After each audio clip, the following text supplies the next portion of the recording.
这边都已经他来总结上了，你是，我确实情绪不稳定，容易急眼，我不应该急眼吗？啊，你们在聊我的私事，对我的私事点评这个点评那个，我不该急眼吗？啊，明显我就不想聊这个东西，然后你一直在这块聊，我不该急眼吗？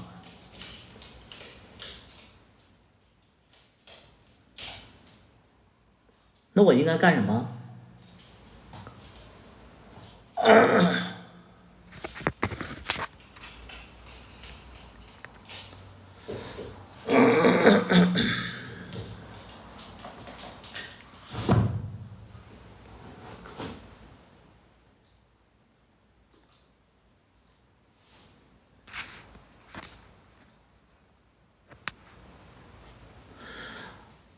你就不要直接说什么直播说分手的事，老实说，是他妈我说的还是你说的呀？还是别人问的呀？那叫蔓延的，你脑子有问题吧？是我想说还是别人问的呀？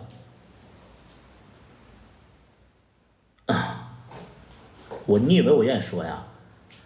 我他妈一点儿我都不想说。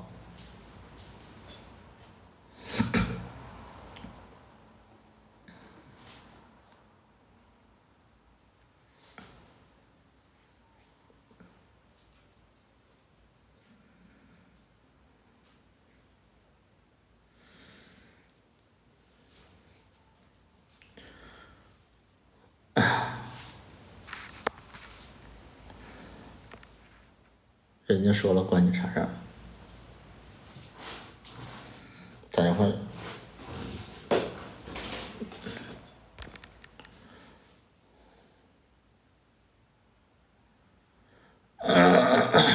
行了，午睡猫。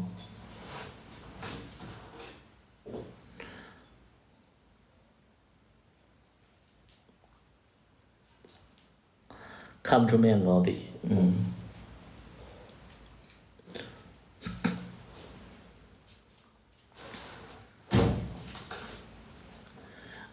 每次就是聊聊情感，我就觉得就会有一些分歧。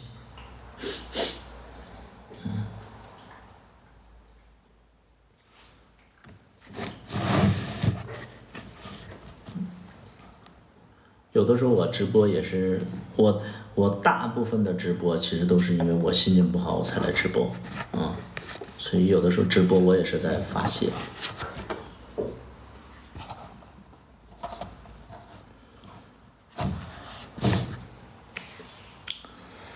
剧本肯定不会，有啥剧不剧本？没有剧本。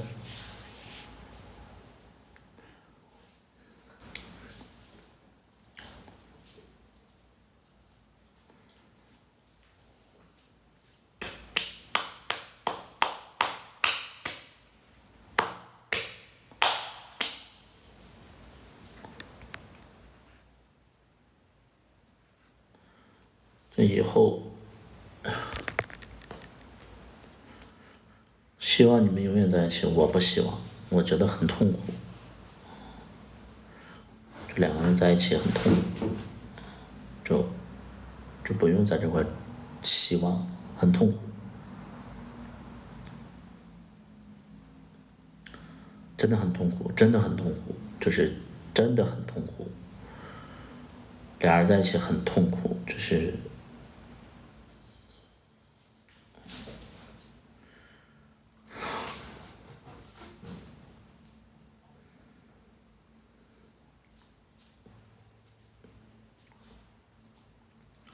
直播也不容易，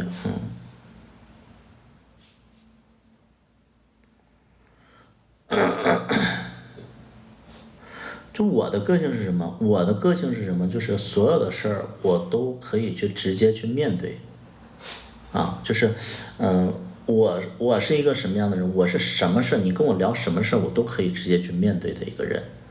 你跟我聊任何的，比如说刚才有人问说那个什么，那个什么，你你怎么盈利啊，怎么之类的，拍戏怎么盈利，这个我也可以说，因为这些东西它就是真实的，我可以拿出来说。但我很怕遇到一种什么情况呢？就是你跟他交流，他回避，为什么呢？因为他不敢去面对。这种感觉就好比什么呢？啊，我跟剧里某一些人合作了之后，我发现他有问题，然后呢，我就跟他有一点点就是疏远了。但是呢，因为看过剧的人，可能就会问说，啊，你为什么拍戏不带着他了？你是不是怎么地了？你俩就闹别扭了？我说不是闹别扭了。他们说那为什么？然后我就得说人家就是我不认同他的缺点。然后有的人就会觉得说我是在诋毁人家，或者说在那个就是说人不好，但我说的就是一个事实。然后有的人去问当事人，当事人不敢承认，因为他不敢承认自己这方面确实做的不好，这个事儿就无解。你们能懂这种感觉吗？就是你知道一些内幕，但这个内幕可能会损害到别人的利益，或者说别人的事儿。你要问我，我就会去说这个是有问题的。但是你要问当事人，当事人不会说有问题，所以这个事儿就无解，就是无解。你们其实昨天直播也能看出来，就是说我是什么事儿我都在就说我就是在解决问题，发现问题，解决问题，说话很直接，就把这个所有的缘由说得很清楚。我就是这样的人。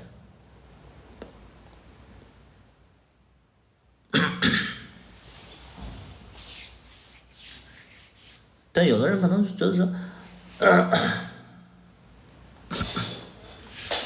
我很喜欢试着改变别人，没有包容和磨合，只是单方面想改变别人。你了解我多少啊？我为什么要想改变别人啊？我改变谁了？我要改变谁？你了解我吗？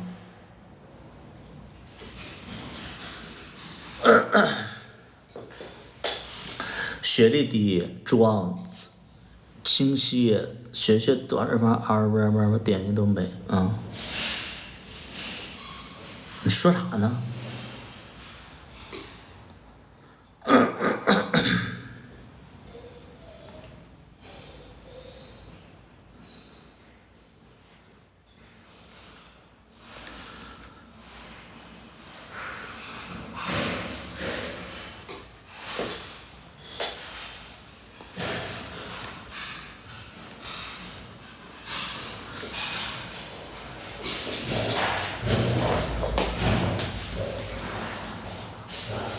你下来。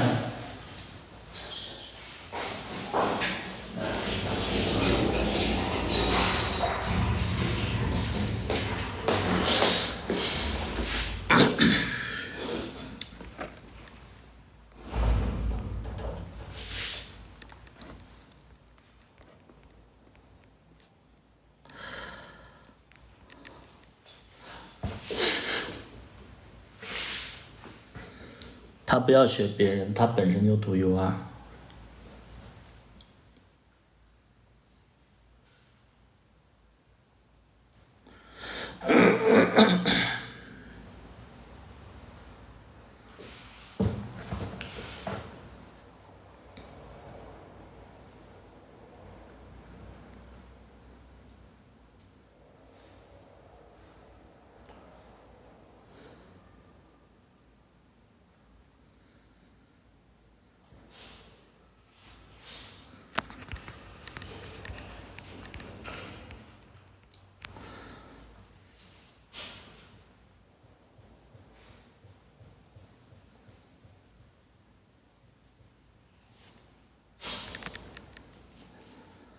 下一步还会有吗？我都说了没有，没有。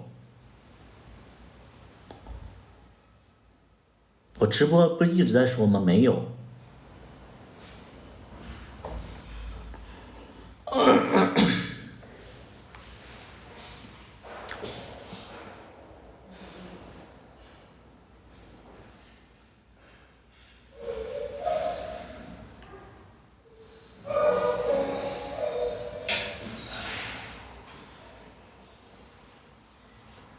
我是单身吗？是单身。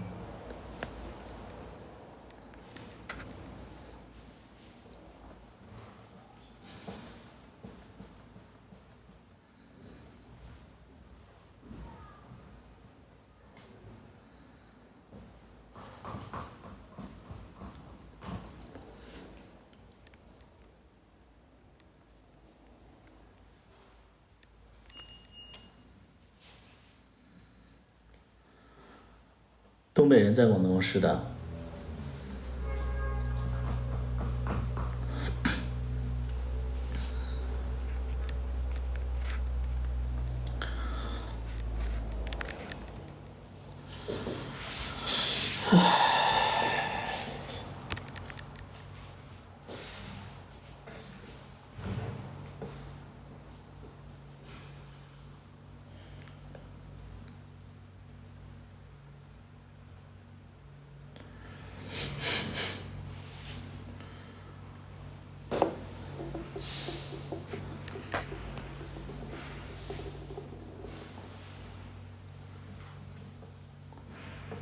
汤姆和杰瑞跳梁小手罢了。首先我不知道什么汤姆和杰瑞，第二点呢，就这个人，这就叫太酷啦。去标榜别人，我觉得首先就是你就是一个俗人啊，你没有自己的认知吗？什么你去对标别人，觉得别人是好的，我觉得你有问题啊。而且人和人不一样，什么什么自认为怎么样，你自认为啊，不是我，我对我自己的人生规划很清晰，而且我自认为我已经做得很好了啊，已经做得很好了。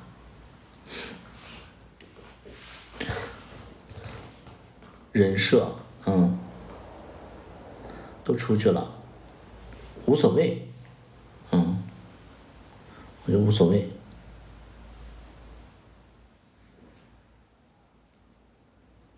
很多时候就是我直播间里有一些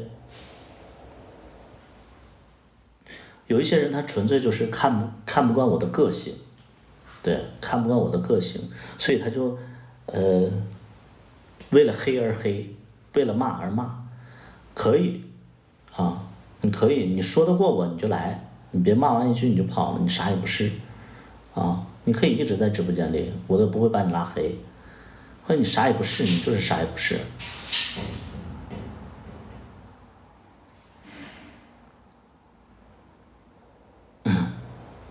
谁都可以说任何东西，你好，那咱们就比试比试啊，可以聊任何的话啊。对啊，你可以啊，你可以，你什么能力？咱们就单纯比。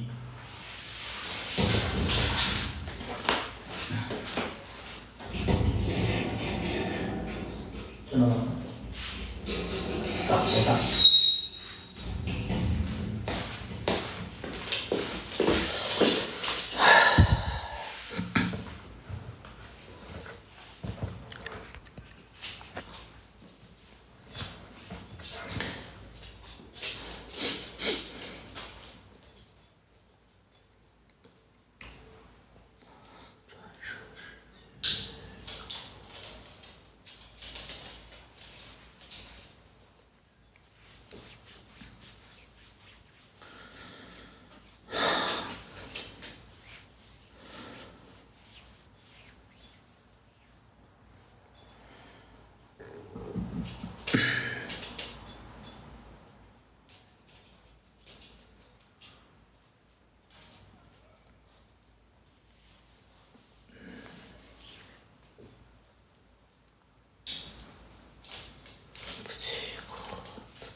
有发小茉莉那首歌吗？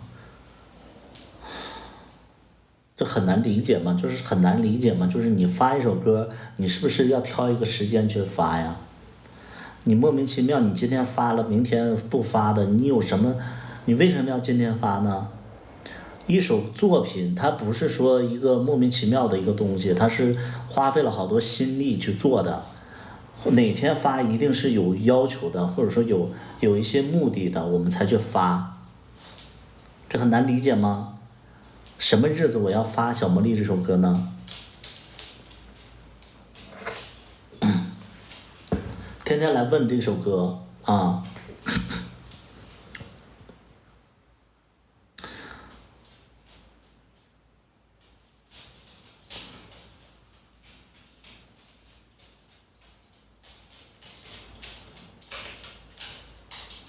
！Top 9又是啥呀？Top 9，Top 9又是啥呀？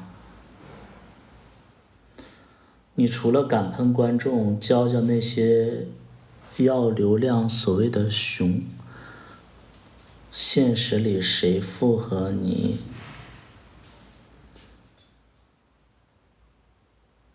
现实，这叫太库拉，就是谁能给我解释一下这个太库拉说的是什么？因为他的领域跟我的领域不是一回事儿，我不知道他在说什么。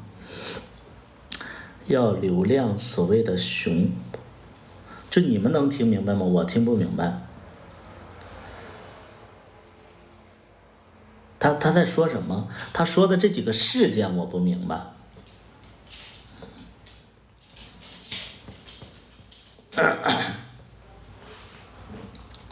能和，就是你们能看懂吗？我看不懂啊。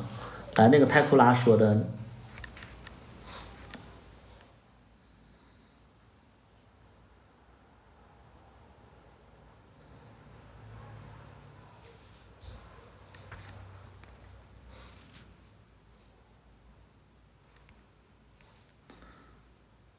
太坤拉啊，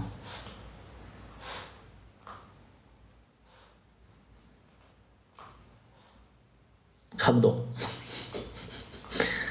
这我想反驳我也反驳不了，看不懂。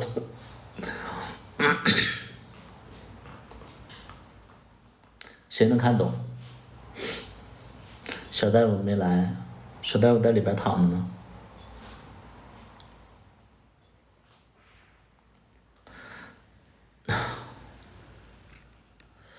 他教哪个熊了没懂，我也不知道。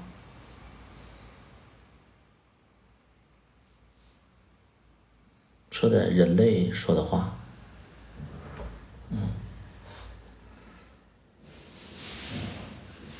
今年，今年，今年不知道，今年应该，我觉得年末嘛。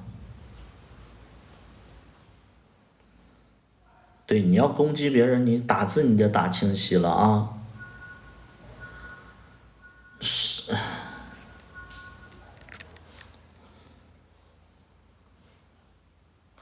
对，就一件一件说，你不用怕我把你删掉啊，不用怕我把你拉黑，咱们就是那个太坤拉，你就一句一句的怼，啊，组织一下语言，别激动，别害怕，沉着冷静。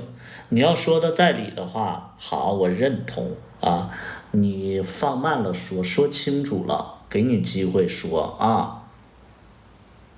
你看不惯哪里你就说哪里啊，你说清楚了，一句一句说，说完一句我回你一句，然后你再说另外一个不服我的点，哎，你可以就是慢慢说啊。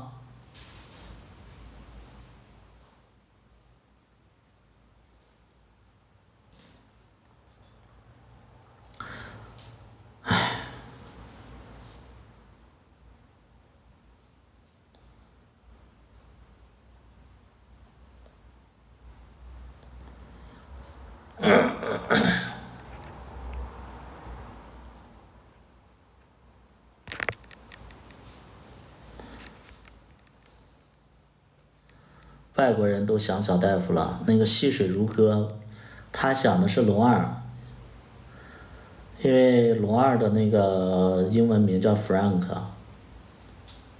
啊，他想的是龙二。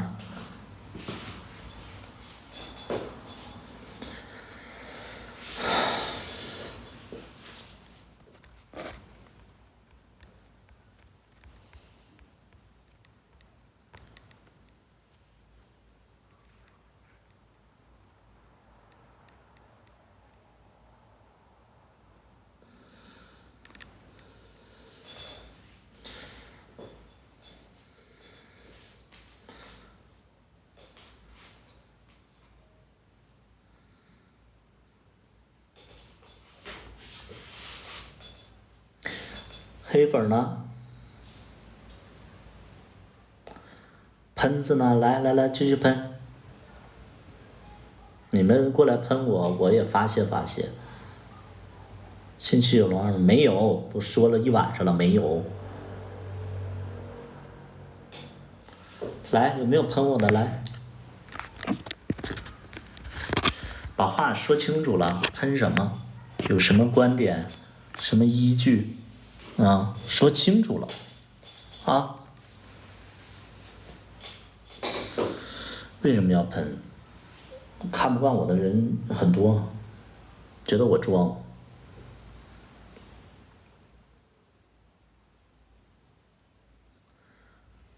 勇敢一点儿。泰昆拉，啊，泰昆拉，你说点人类说的话，对对对对对对对对对对对，是的是的是的是的。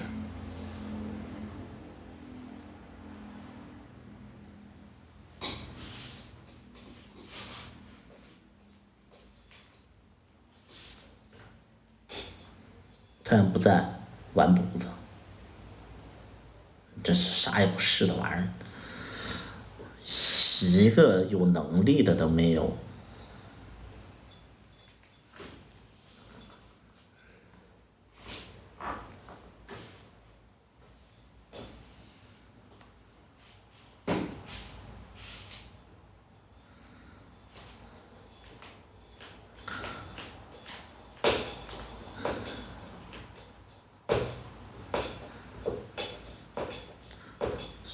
虽然有点脾气，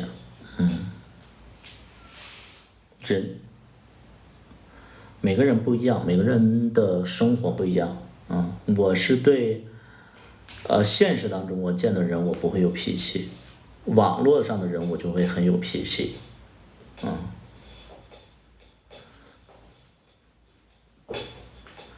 是因为你们面对面，你起码知道他是谁，他的状态啊，他的长相啊，包括他的那种，他是以什么语气去跟你说的话，所以现实当中不会跟别人有脾气，但网上我对一些评论我就会非常有脾气。这就好比就是你打字跟别人说，去死吧。那有的人可能就是开玩笑的，就那种撒娇似的去死吧，可能不一样。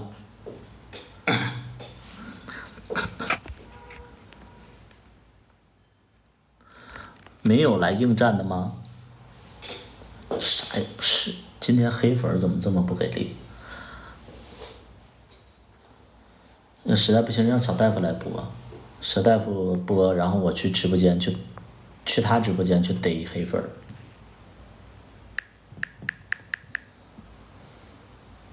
这招行吗？让他去播，然后假装我不在旁边，然后黑粉就在那块说我坏话，然后我就去逮，挨个的怼。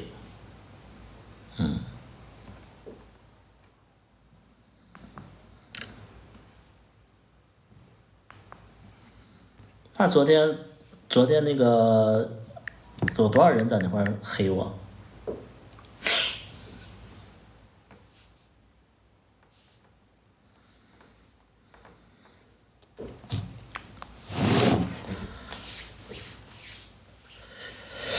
太权威了，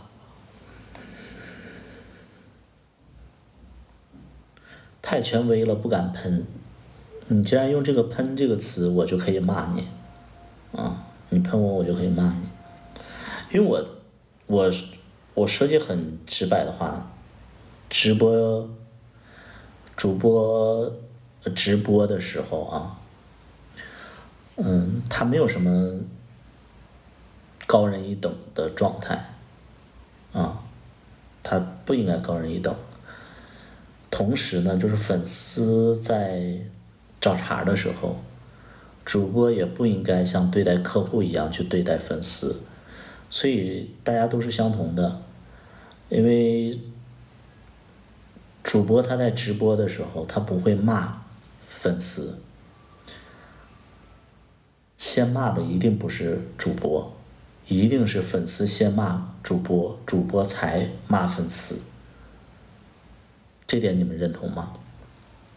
就是一个主播，如果说他要是骂粉丝的话，一定是粉丝先骂主播的。你们能听懂这个观念吗？你们能听懂这个观念吗？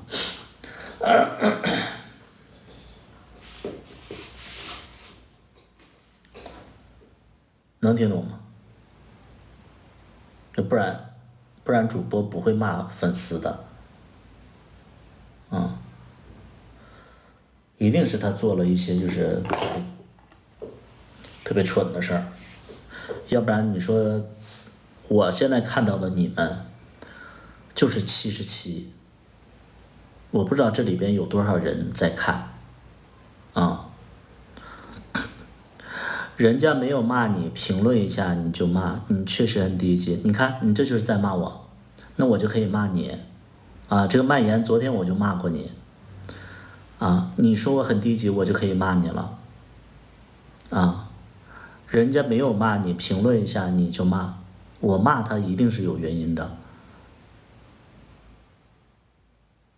我骂谁了？这个叫蔓延的。我骂你该不该骂？你就说你说这句话我该不该骂你？这叫蔓延的。你说这句话我该不该骂你？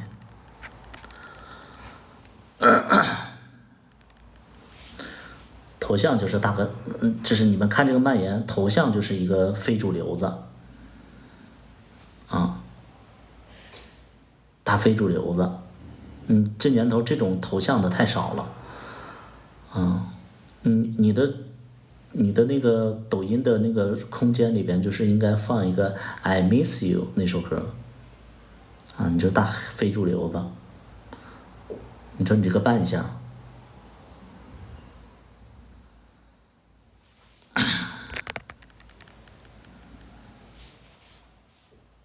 真的，看他这个扮相。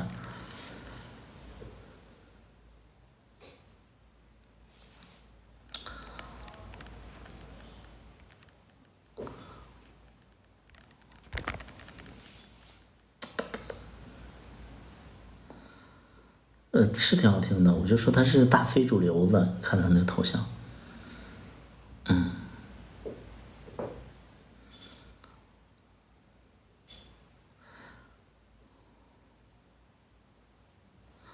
头像是黄景瑜，黄景瑜有很多照片他也不用啊。其实分钟有很多就是不爱了，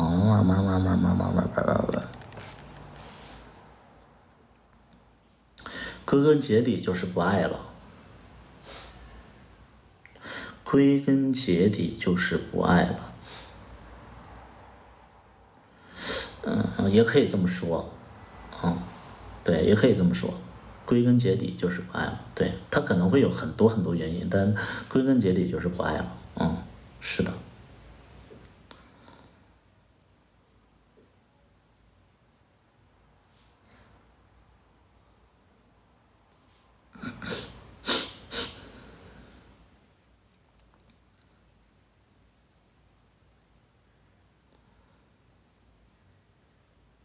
大非主流的，你出来呀，你继续说呀，非主流子蔓延。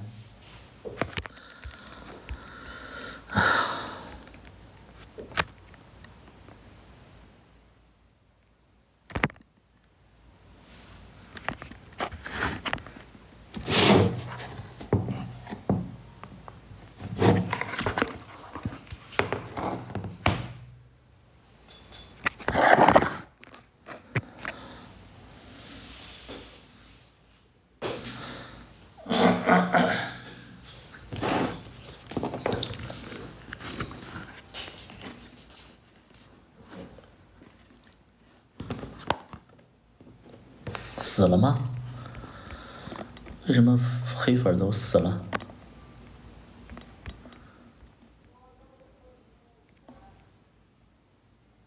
蔓延在不在直播间？太库拉死了吗？太坤拉还好吗？有点战斗力，来。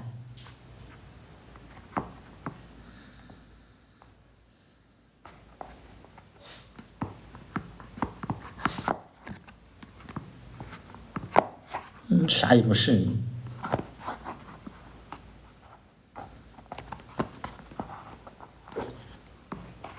昨天还有个什么土豆队长昨天土豆队长在那个小大夫那个评论区里也说，我要是跟土豆我跟土豆可在一起不了，我在一起一天我俩就得打起来，怎么样的？然后我就怼他，我说，哎呀我的天呐，我说你还跟我在一起一天都待不了，你跟我都怎么可能在一起？你真的你想多了啊！有的在直播间里就说这种话我可忍受不了他的脾气，谁能跟你在一起呀？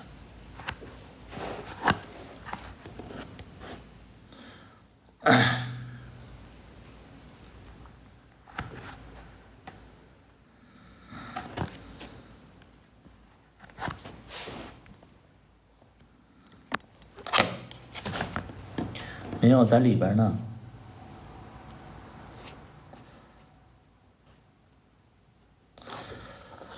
在里边躺着呢，在里边看手机呢。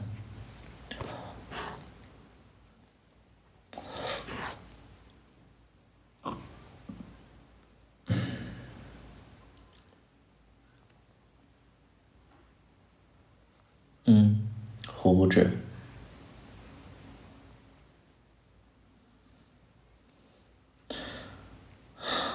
刚打王者，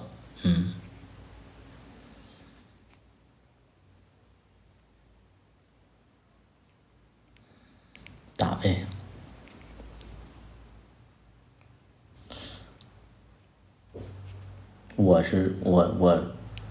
我跟他我是掰扯不清楚，因为打呗，也不找工作。昨天我都已经就是说得很明白了，就不找工作。不知道他今天投了几个简历，有没有约跟别人面试，咱不知道。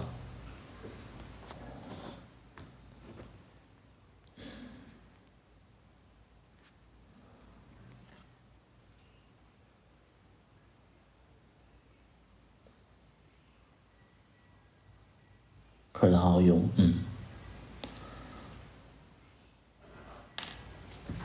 有什么用啊？这两个人在一起，跟好看没关系。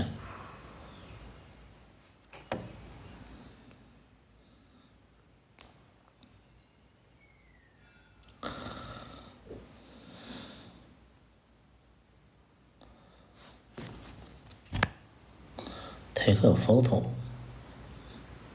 你 take a photo， 你来我直播间干啥呀 ？take a photo， 这里没有 photo，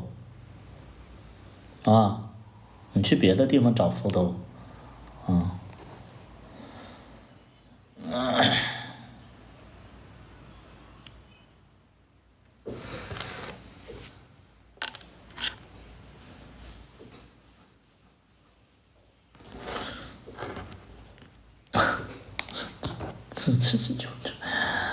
就国外也有看不懂人和事儿的一些人就他们的思维我也不懂，天天来我直播间找龙二有的人给我留言说我好想龙二，你能不能告诉他那个我想他？我就心里就很好奇，你哪位啊？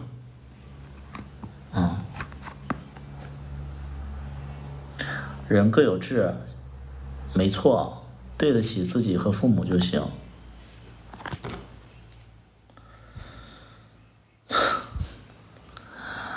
那个叫义律的，那叫义律的。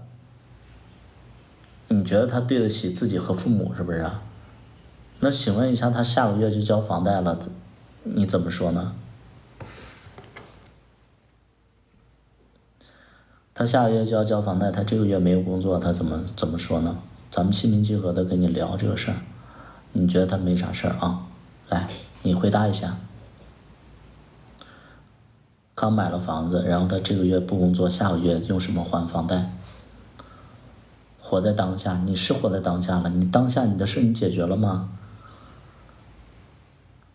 这个叫义律的，来，给你空间，给你麦克风，你来，你不是愿意为别人那个解释吗？来，你来解释这个话题。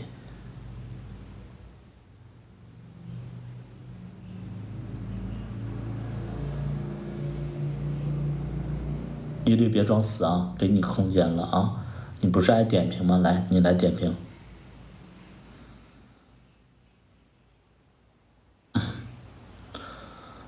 不是，咱们就说嘛，你就这个，啊。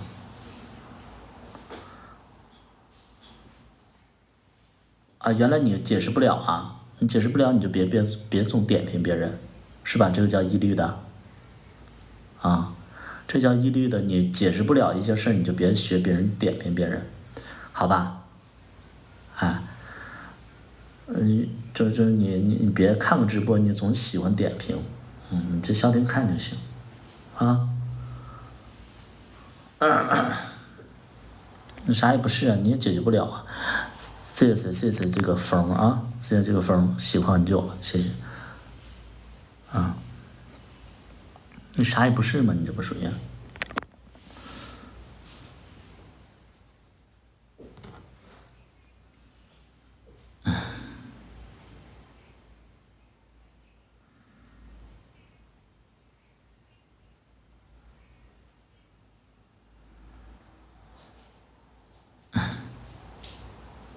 你解决不了事儿。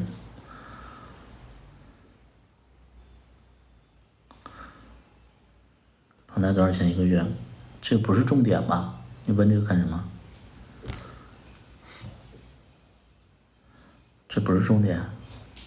闲聊去一边聊去啊，去找那个蔓延去聊，那个是一个非主流的，找那个叶绿什么绿，我又忘了。易绿，找那个易绿聊，他能给你就是点评啊。闲聊你去找他俩聊啊，大非主流子。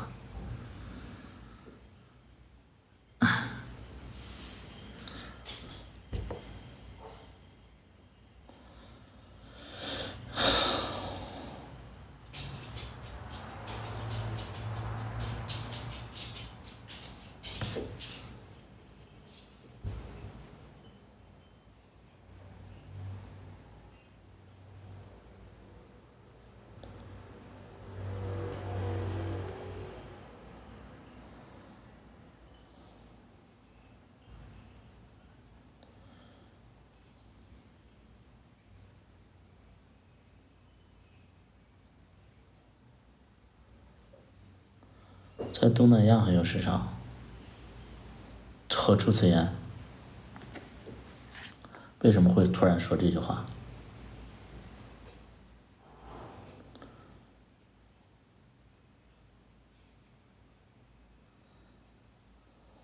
直播间好几个了啊！我以为他们是一个，我没仔细看。有一些好像是越南的，越南的会比较多啊。没去过越南，越南嘎腰子吗？不知道，好像是缅甸是不是？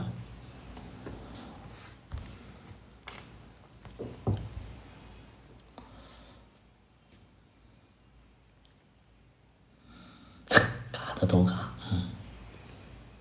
都嘎，没去过，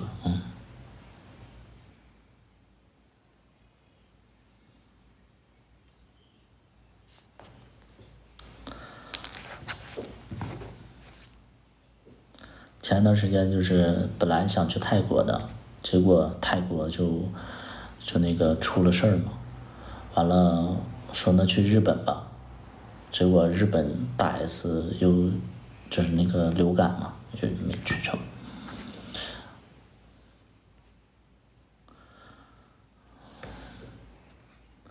要不然出去试试，直接加入豪门，加入豪门贵族，加入豪门贵族。你说我吗？这个叫细水长流呢。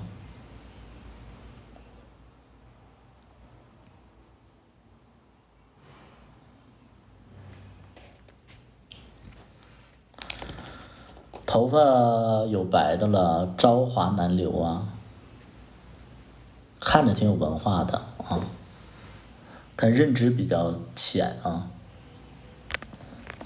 有白头发就是朝华南流，那人少白头的怎么说呀？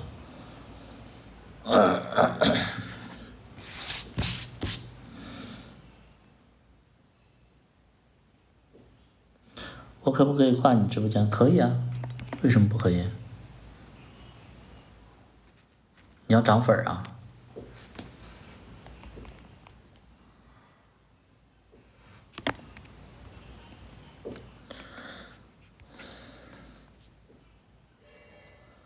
分手了吗？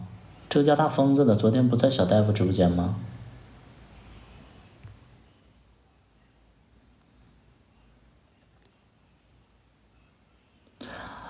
现在还没找到啊，现在还没找到，有没有可能不是那个出事儿了？可能人家出去玩儿去了，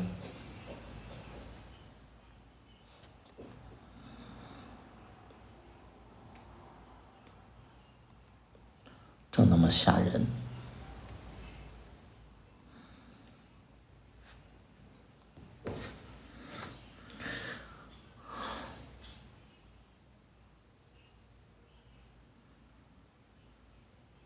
泰国、日本不能去啊。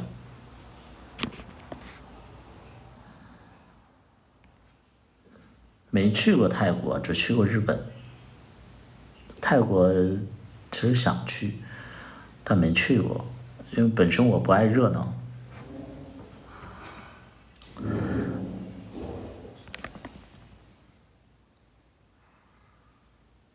欧洲国家，我是哈尔滨人，对欧洲没有什么新鲜感，因为你们可能对欧洲建筑啊、欧洲的那些文化呀、特色可能会有一些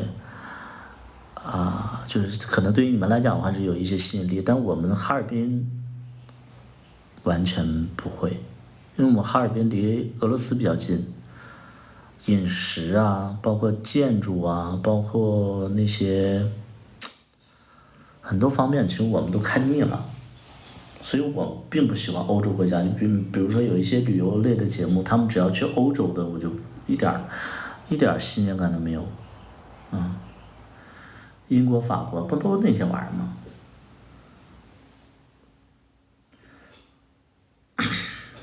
对，就那种建筑没什么兴趣。可能对日本呐、新加坡呀这种城市发达科技的这种城市啊，就是可能会比较感兴趣一点。老式的那种什么风情啊，就完全不会，没意思，就觉得哎，就是你们可能看到的是那个俄罗斯的那个就是那个建筑的那种外立面，你们会觉得非常古朴啊，非常有韵味啊。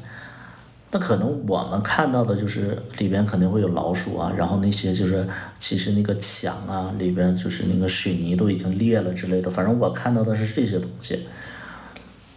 因为我们哈尔滨到处都是欧式建筑，特别是道外啊、道里啊，就这些地方我们都逛遍了。特别道外有一条街全都是这种老式建筑，就是你不会觉得说的古朴，你会觉得非常脏。就那种道外的那种这种建筑里边会有一些餐馆，可能对于外地人都会觉得非常的新奇，但对于我们来讲的话，我们小的时候都见过，然后就觉得里边就特别脏，特别特别脏。不会就这个东西真的是，你看我们，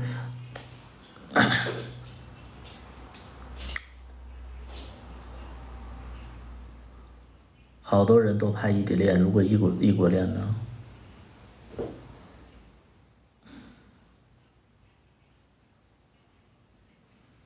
我身边好看的异地恋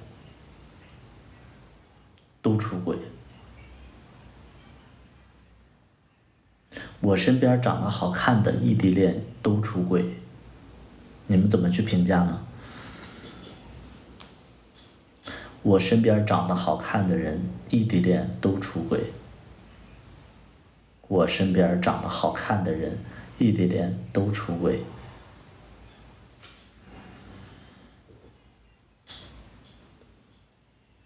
所以那个时候就是，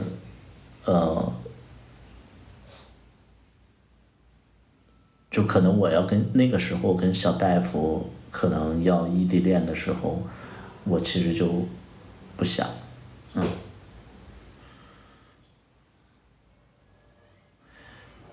异国恋出轨吗？出轨啊，异国恋也出轨，不异地会不会也出轨？不异地你要住在一起，我觉得就很多，很大概率就会减少。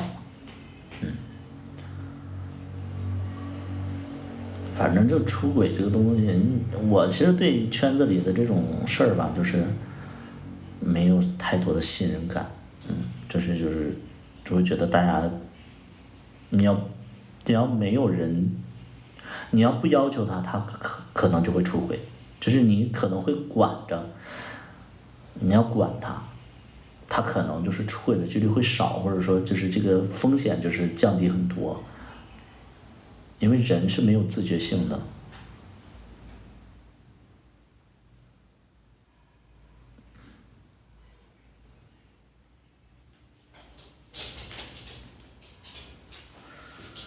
之前直播那么可爱，怎么舍得分的？这个可能对于你来讲的话是可爱的，对于我来讲的话可能就还好。然后对于你来讲的话，可能颜值很重要；对于我来讲的话，可能内在更重要。你吃过几次？吃什么？你出过几次？我没出过，我没出过。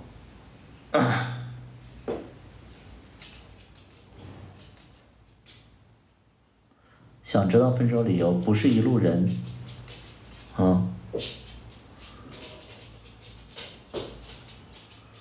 我是说你表现的那么爱啊，看错了，表现的那么爱，那肯定就是失望了呗，就失望了呗。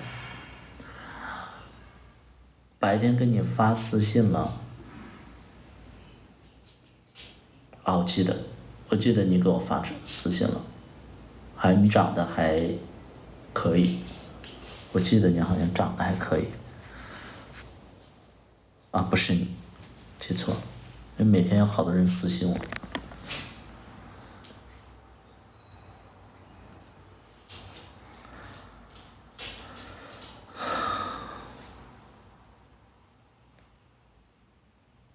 也有好多人私信我，有的人把我当那个树洞，天天跟我说一些他的生活。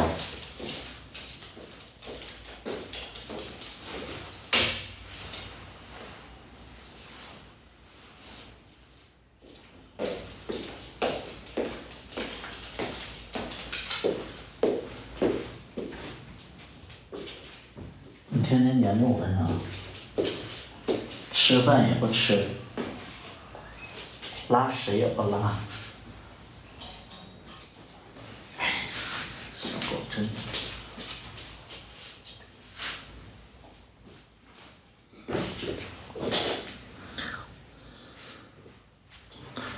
好多人没回啊？我回什么呀？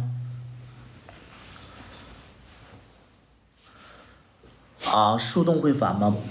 啊，基本上不会烦，就基本上不会烦，因为你们要知道，就是不是互关的人，你只能发一条，所以你不会烦。啊，就他可能就是可能有的人就是想说点什么东西，但是他一条已经用光了啊，对，你不会烦。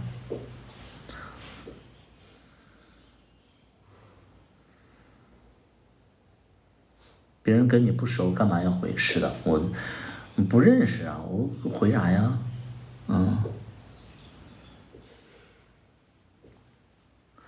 做好朋友，我就想做好朋友。那我那我一天就好朋友太多了。好朋友其实人生好朋友其实就那么几个啊，一两个。人人都说做好朋友，那不累死了。我想你看看我可以吗？不用了，不用了，有啥看的呀？人的精力是有限的啊，我我没有那么多精力去跟陌生人打交道，那我都累死了。本身我也不是一个客服，生活里的朋友已经很多了。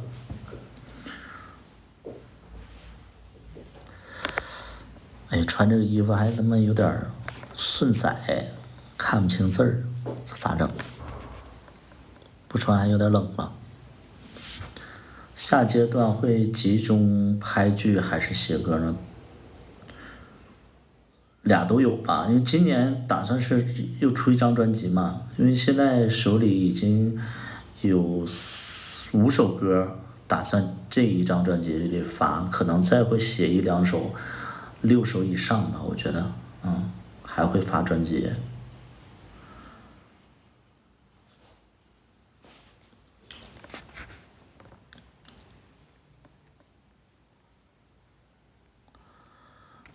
天边的云说，爱情来时就像一阵微风吹过头，爱情走后你总结着自己的心疼。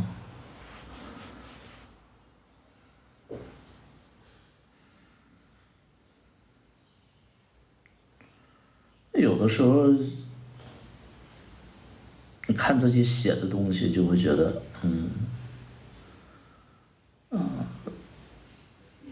我就不愿意回头看，我觉得写的不好，就觉得很没，对，就是，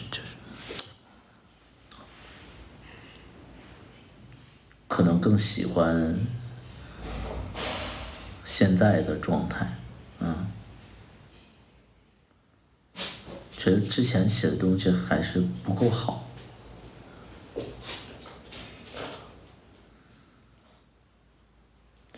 现在我最主要的问题就是喝了3年酒以后，然后记忆力非常差，会非常非常差。就这个其实很恐怖的，就是做了3年生意，喝了3年酒以后，你就会发现，记忆力真的有损伤，就是伤脑，伤脑。喜欢你的救赎，我可以说救赎是一首大俗歌吗？救赎是一首大俗歌，就很俗。救赎是一首大俗歌，就是属于就是商业的歌，特别商业的歌。我觉得真正就是我写这么多歌，能让我就会觉得说，就是我现在你要说哪首歌，我觉得写的最好的，就是最有档次的一首歌，就是最有档次的一首歌，就是那个拔河，就这首歌其实是我所有作品里边，我觉得是，就是比较文艺的一首歌，就这首歌其实是我写的最满意的一首歌，拔河，但是唱的不好。那这首歌我这首歌的音域已经超过了我的音域，就我可以就是我不能驾驭这首歌。如果说是换一个人去唱的话，可能会更好。对，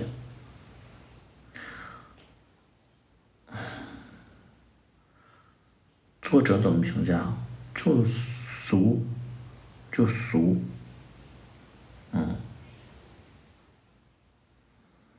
你们评判的一首歌的那个标准是好听。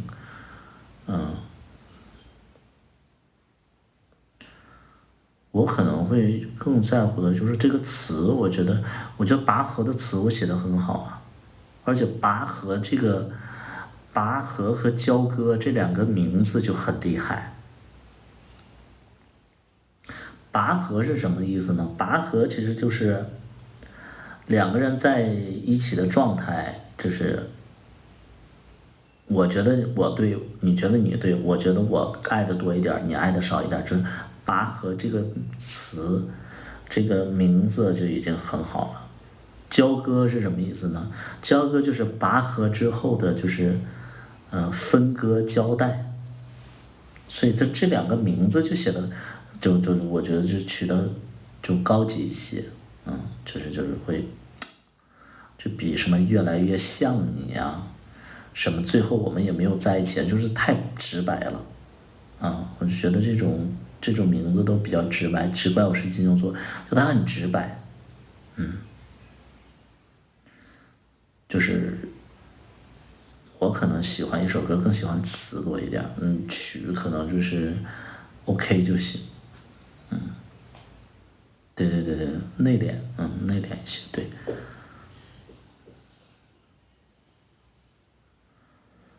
其他的歌我觉得还好吧。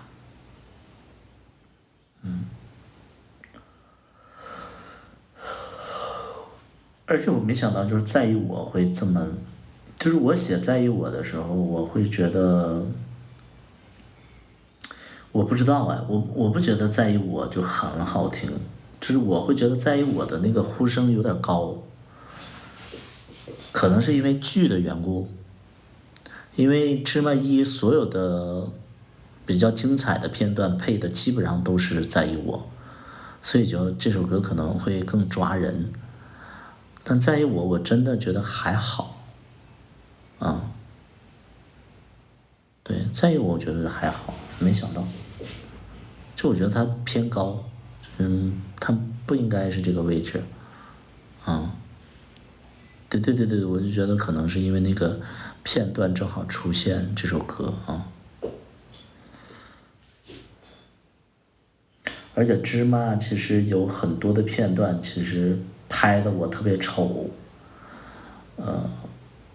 你凭什么俩对象那几场戏？因为你凭什么两对象，然后加上晚上我等龙二过来，其实那两场戏是一天拍的。然后因为那天本来是没有我的戏的，戏份比较少，结果那个就是临时加的戏，然后头发又长了，然后因为我也是挑脸的，我是左脸不好看，我右脸还行，所以那天他拍的是我的左脸。我现在就回头看那两场戏，我都觉得挺精彩的戏，但是不好看，人不好看。包括就是我临走之前就是在大树上，然后龙二把我摔到大树上那个，我穿那件衣服好像他妈个军大衣，怎么那么丑啊？那件衣服怎么那么丑？我那天怎么穿这么重要的戏份，我穿了一个这么丑的呀？我就很后悔，就那么重要的一个戏份，然后台词那么重要，然后结果就穿的那么丑。那个军大衣我真的想扔掉，是那个绿色的，后来就扔了嘛。可能是买的时候没觉得那么丑。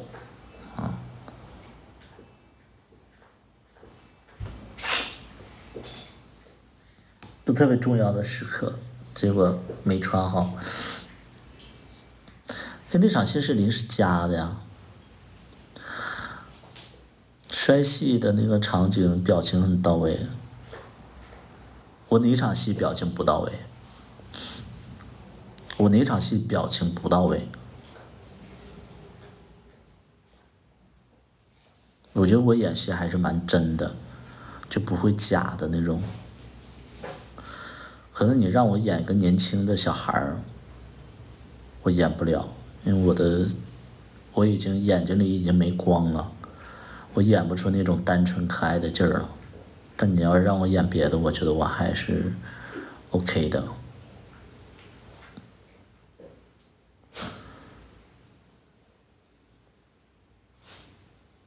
因为我做不到像那个小青丫头一样。别说成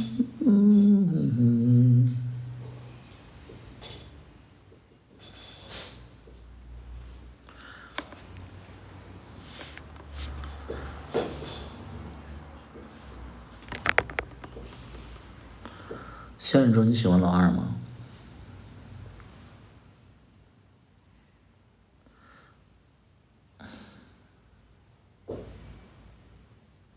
这你们说这个东西吧，就是我没有办法回复，因为喜欢，我觉得是一个比较复杂的事儿。因为我是，哎呀，你们看我直播看这么久，你们还不知道我是一个特别事儿逼的人，就我对待感情非常非常的挑，非常非常挑，特别特别事儿逼。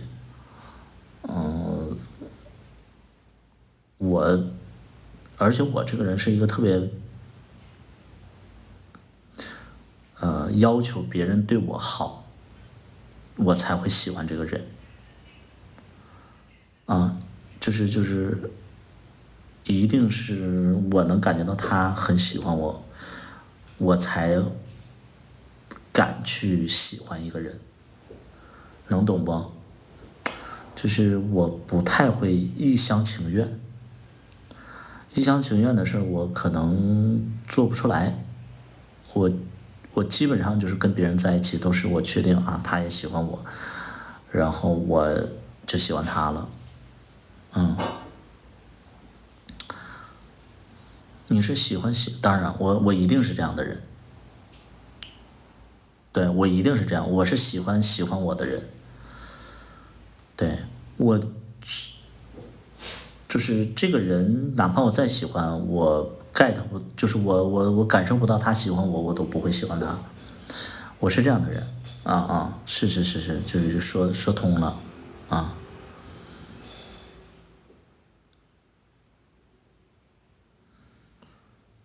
所以就是我跟罗二，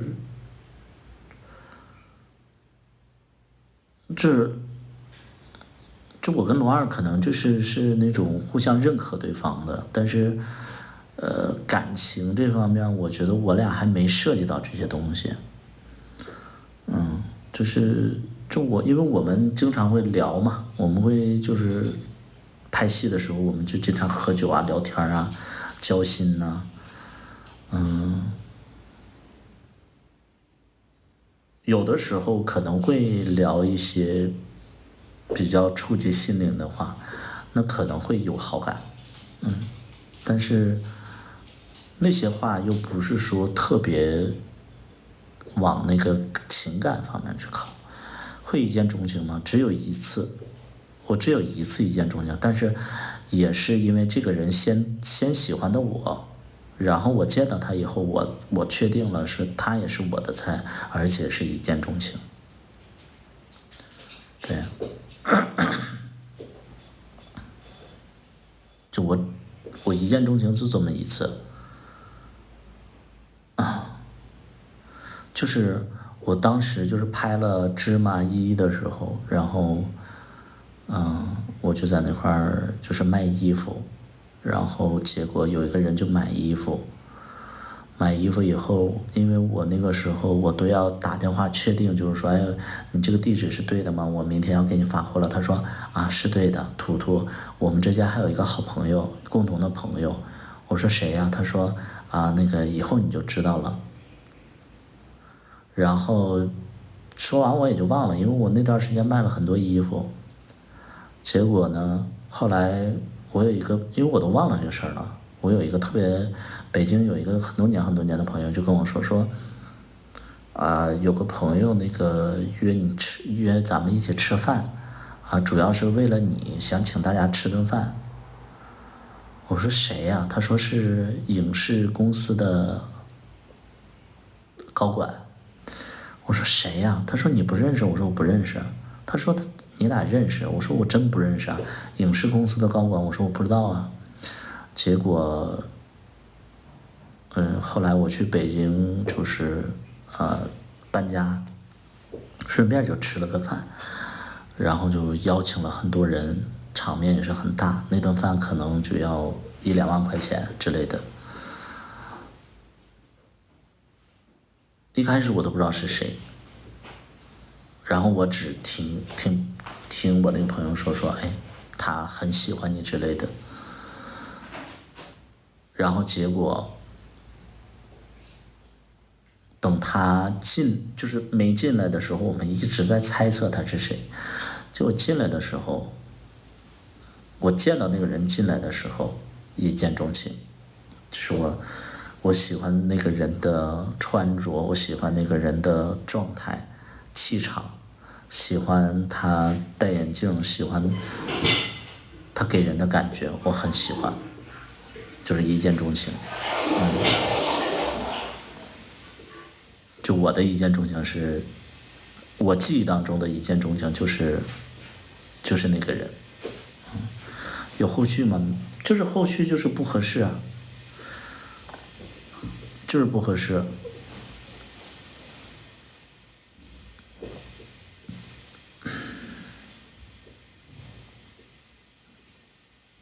不合适，然后接触了，然后不合适就没在一起了。脾气，我不喜欢，就是影视公司的高管他们那个状态，生活的状态我不喜欢。就是因为首先影视方面在中国其实就被大家捧得很高嘛，再加上他又是在北京，再加上他又是高管，那个公司的特别大的高管，所以巴结他的人太多了，他一切习惯都是别人巴结他的那个状态就是特别的利益官方，就是特别的人情世故的那个状态。你跟他在一起，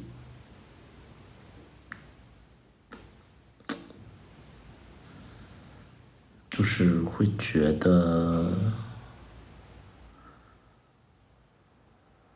我说不清，反正就跟他在一起就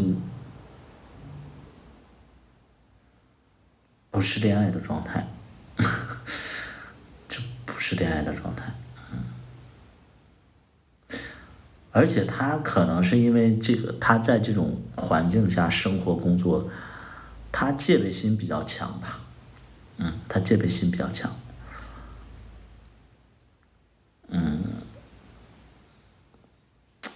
不行。就人的位置，就好比你们找了一个公务员，你们找了一个就是在编的，你跟他在一起，什么都得小心翼翼的，就这种感觉。你跟那个人，他不会因为身份会跟你小心翼翼，但是他很多事情都会让你觉得他好像想多了，或者说另有打算，就是他是让你觉得很复杂的一个人。对，就是这样。就我跟那个高管在一起，我就觉得就他的想法很多，他很戒备，就不能放松的谈恋爱的那种。所以我几乎没有一见钟情。而且一见钟情我也不是说看外在，我都是看气质气场。就这个人他身上的那种状态跟别人不一样，我觉得我会喜欢。跟公务员，我跟他不是我跟那个高管不是偷偷摸摸，我跟那个高管是，我做什么事儿我都得清醒着，就是我做什么事儿我都得特别警醒的一个状态。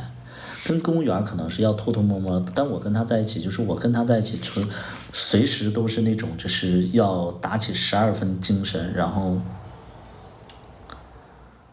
要神采奕奕的那个状态。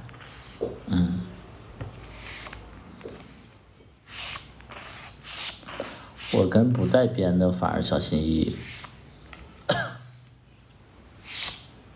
听说你们公务员不能开房是吧？不能拿自己的身份证开房是吧？来，公务员们说一说。啊，是吧？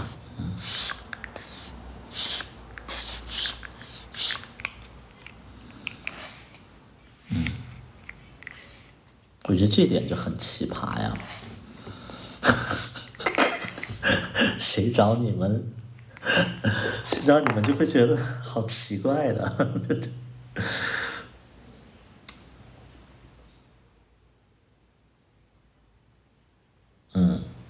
这我就很奇怪，你这种关系，就跟你们在一起必须他开房。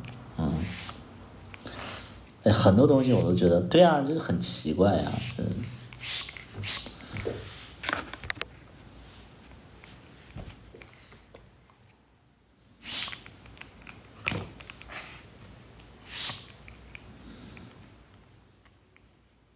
我是不会选择这样的人的。对，我是不会选择这样的人的，就是我会觉得说，好奇怪呀，你能懂不？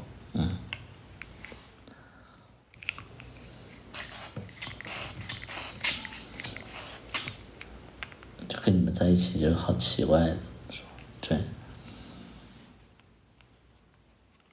而且就是普遍的公务员都会结婚嘛，对吧？普遍的公务员都会结婚，所以跟这样的人在一起，就挺边缘的。就挺边缘的。我觉得跟公务员在一起，就是你没有安全感，而且公务员跟你在一起，我觉得他也没有安全感。就是他可能会怕那个被偷拍呀。就比如说，有的时候你看两个人在一起，或者说刚见面、刚认识的时候，可能我偷拍你一张照片，可能公务员就会很紧张、很紧张的那个状态，对不对？就会很紧张。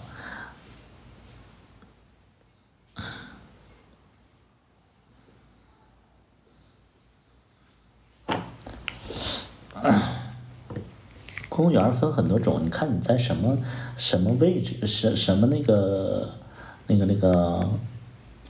什么领域里边的公务员啊？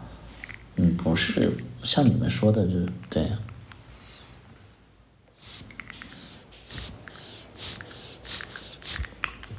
看你在什么领域，公务员太多了，这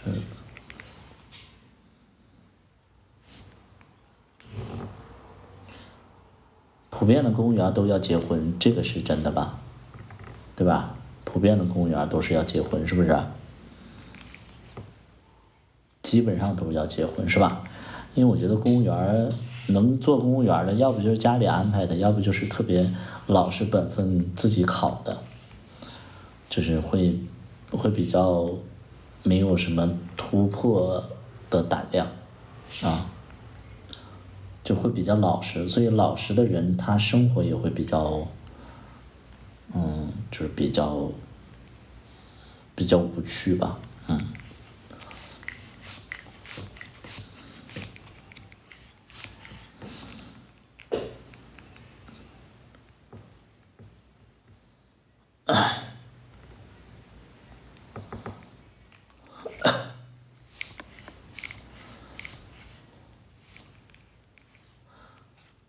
出去不能开房，谁让你们公务员到底能不能开呀？所以说你们就记住了，如果说一个你处的对象，如果说他说我是公务员不能开房，也有可能就是他不想出这笔钱。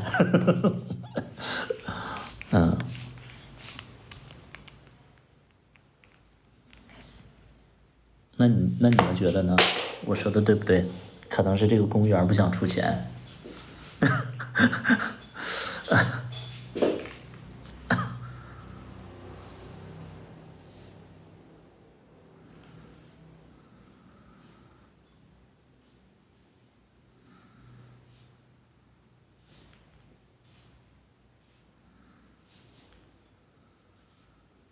看不懂。我首先对那种就是老实的人我就没兴趣。我对公务员其实是没太多兴趣的，我喜欢就是什么艺术工作者呀，什么设计方面的呀，我喜欢思想天马行空的人，我不太喜欢老实本分的人，我不太喜欢，我会觉得跟这样的人在一起会比较的无聊。我跟小大夫就是有这种感觉，我觉得小大夫就很适合就是那种考什么编制啊之类的，因为他就是一个思想没有太多思想的人，所以我跟他在一起就是内心是完全没有交流的，不满足，就我跟他内心的交流是完全不满足的，所以我不太喜欢这种老实本分的人，我喜欢思想比较活跃，然后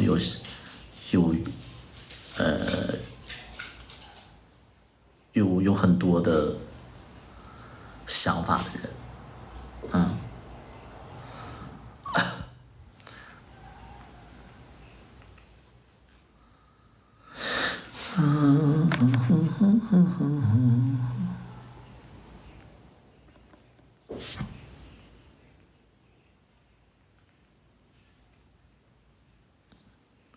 不老实会不会一次谈很多个？我没有经历过别人出轨的一种情况，就是我没被绿过，因为我这个人是非常敏感的，可能我 get 不，因为我觉得被绿的情况下，一定是你要有所，就是被绿的时候，你一定是能感觉到的，或者说你一定是有一个原因你被绿了，你如果你足够清醒的话，你是能发现这个问题，在他绿你之前你就能发现的。就比如说，你可能是一个比较冷淡的一个状态，那可能他绿你，你是能感觉到的。我一般都是，你别说人家怎么绿我，就我自己就净鸡巴事儿呢。我就觉得说他今天可能不乐呵，然后他为什么不乐呵？可能是因为，哎，我昨天说他了，但我昨天说他是对的，他不乐呵，那代表就是说他不上进，完犊子，分手。我是这种我很爱分手的人，所以我没有机会让他们去绿我，我就先提了。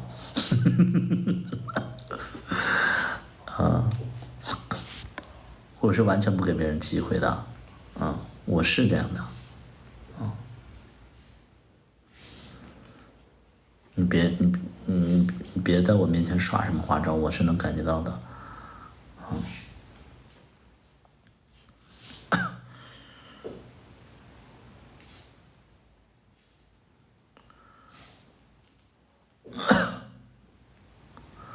状态是可以感觉到的，我是这样的人，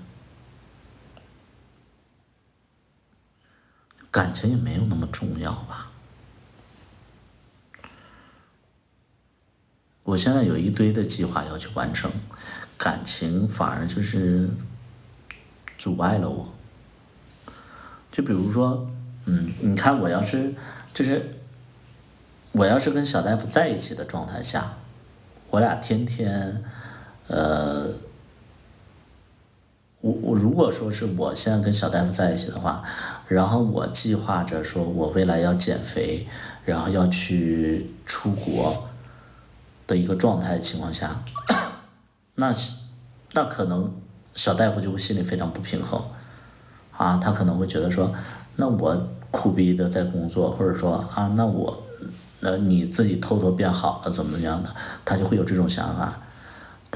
但有的时候我就会跟小大夫说，我说你不能跟着我去，就是你不能，就是拿我去对照，因为我已经35岁了，你才25岁，我35岁经历了很多东西，我现在能够相对自由的去安排自己的生活，但你25岁，你就是不能这样，你就是得苦逼的去奋斗，这才能在你35岁的时候，你才能潇洒的活着。所以就是你一旦谈了对象，你很多东西你都会觉得说，哎呀，好像自己一个人在享乐。你们有这种感觉吗？就是谈恋爱了以后，就恨不得就是1块钱都是2个人花，你要是偷偷花多一点你都会觉得有点不舒服、不公平。对，就会觉得说对他不好。对，这就出了问题了。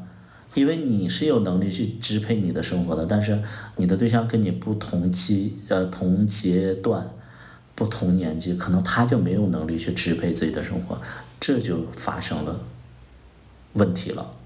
如果说你找一个跟你一样的人，是不是这些问题就没有了？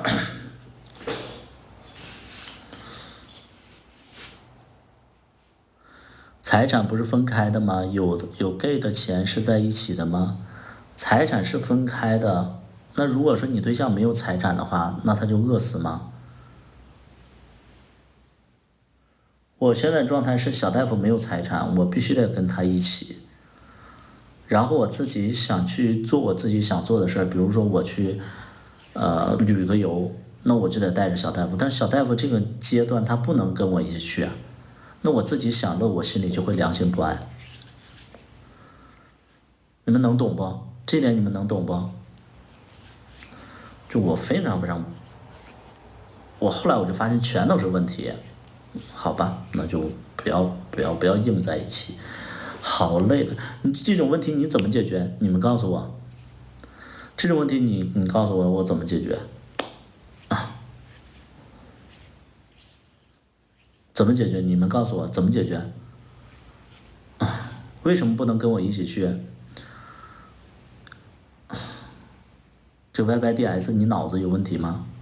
我说的不明白吗？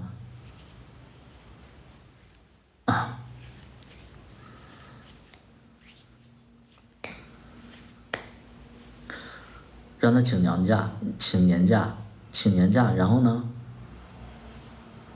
然后他就能陪你一起去了。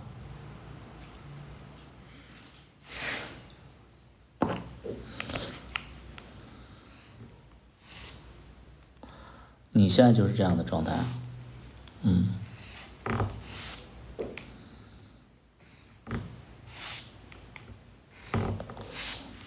就那种无力感呢，就是你就会觉得说啊，最主要的问题就是2个人不在同一个阶段，然后你处处都被他绑着，他没有想绑你，但是因为你俩在一起的状态，你就自然而然的就2个人就会有关系，有关系的话你就不能那么自私，哪怕你真的很自私，但是你心里都会过意不去，所以那个东西是没有办法跨越的。那就索性的就分开呗。2个人真的不是菜。他不是学医的吗？谁告诉你他学医的呀？他学医的就一定有存款吗？首先他不是学医的，没有人跟你说过他是学医的。再一个，他为什么要有存款？学医的就一定要有存款吗？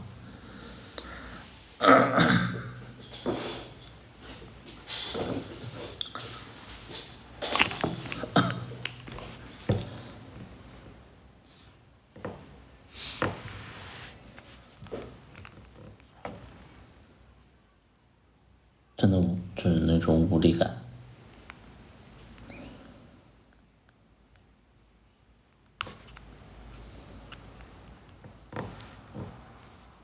问的问题都无语。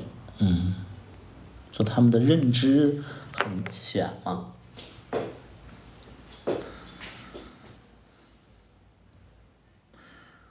还会找年轻的？不会，不会，我觉得以后就不找了，起码3年之内我就单身。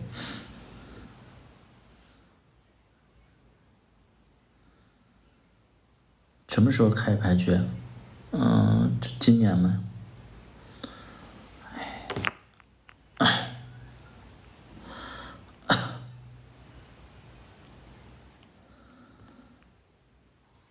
他不是学医的呀。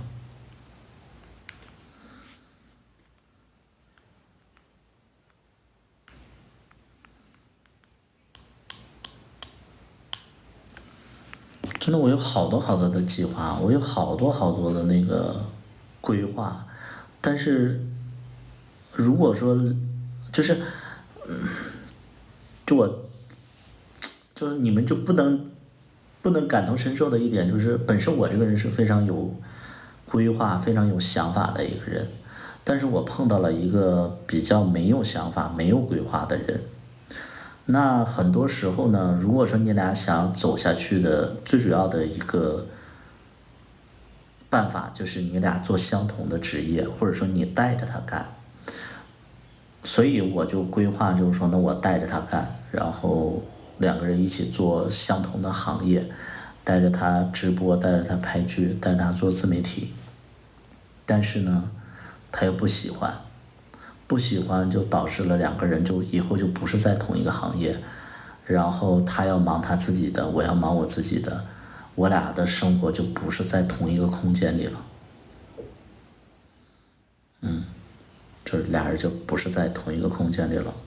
他最近不是在直播吗？那是我逼他直播的。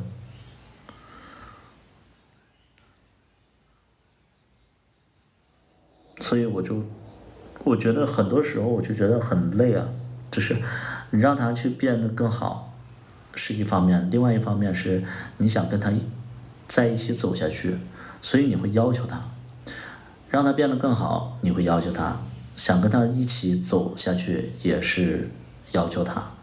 但是如果说他表现得很抵触，或者说不认同，那你可能就会非常的无力，那你就会选择分手嘛。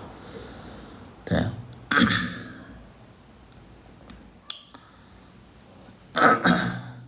所以就是年轻人，我觉得有些年轻人真的是完全不知道你们想要什么。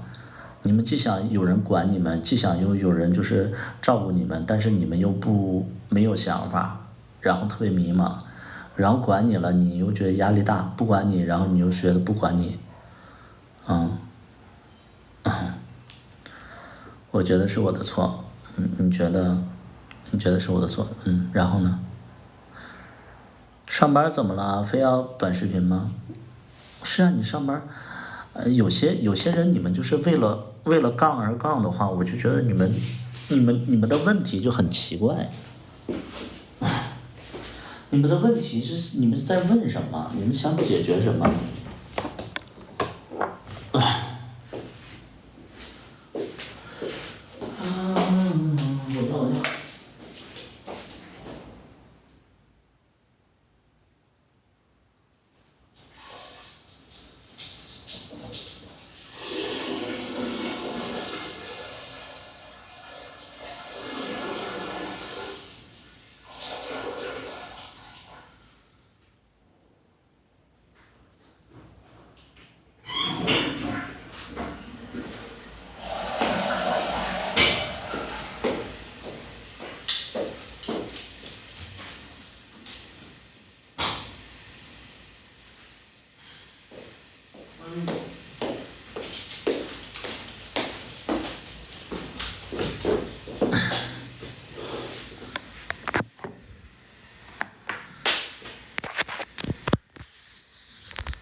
我噔噔噔，妈呀！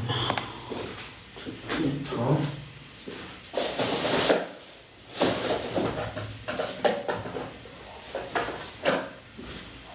有些人听不懂我在说什么，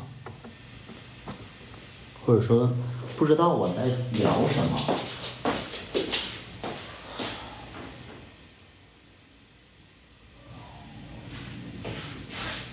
你说的。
和我对象08年大一在一起的，是的，我也有这种感觉啊。就这个不二小叔，我也有这种感觉，就是，可惜，就是你陷入那种无力感，就是想走在一起，想俩人在一起的状态就特难，特累，分了吧，可惜，但是又很累，所以就还是就是想，就算了，就只筛选不教育啊，就真的是这种感觉，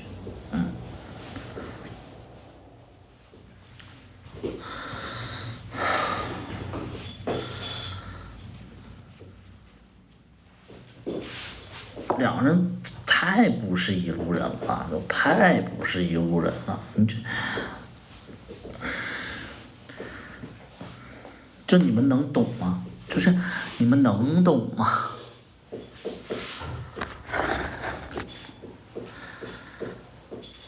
毕竟他是知根知底儿的。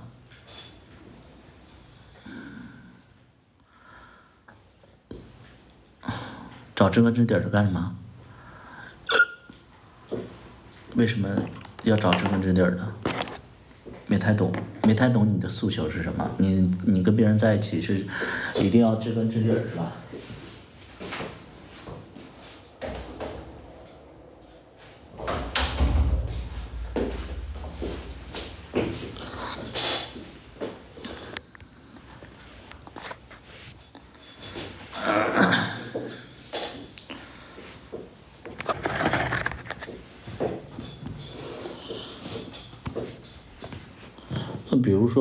比如说非常简单的例子就是，你喜欢吃日料，然后呢，你会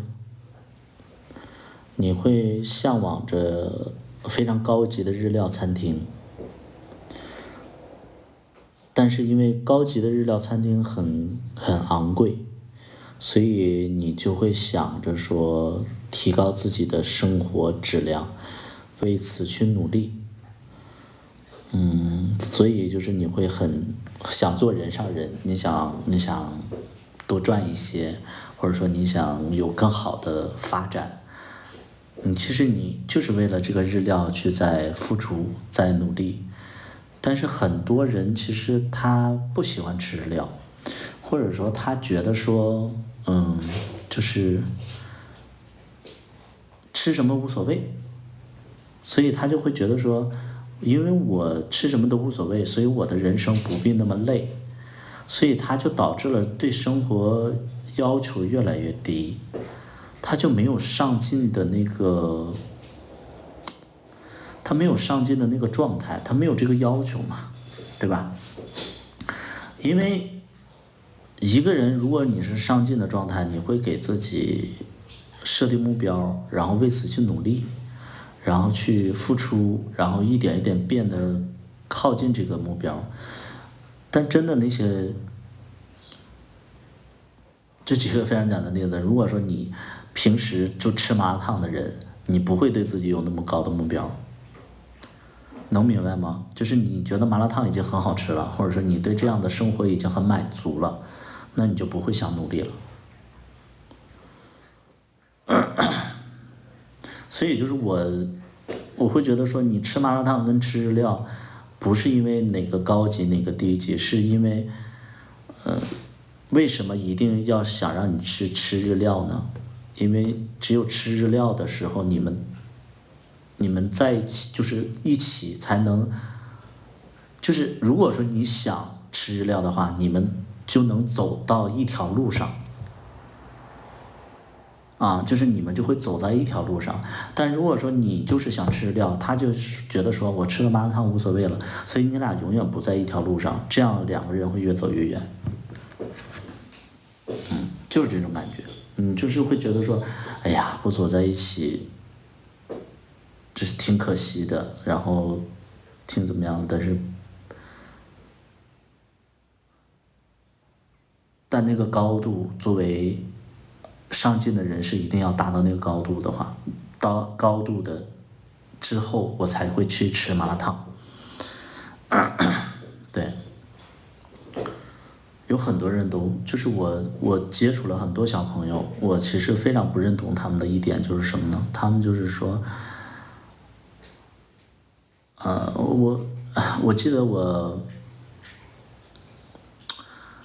记得那个时候就是我处了第三任，然后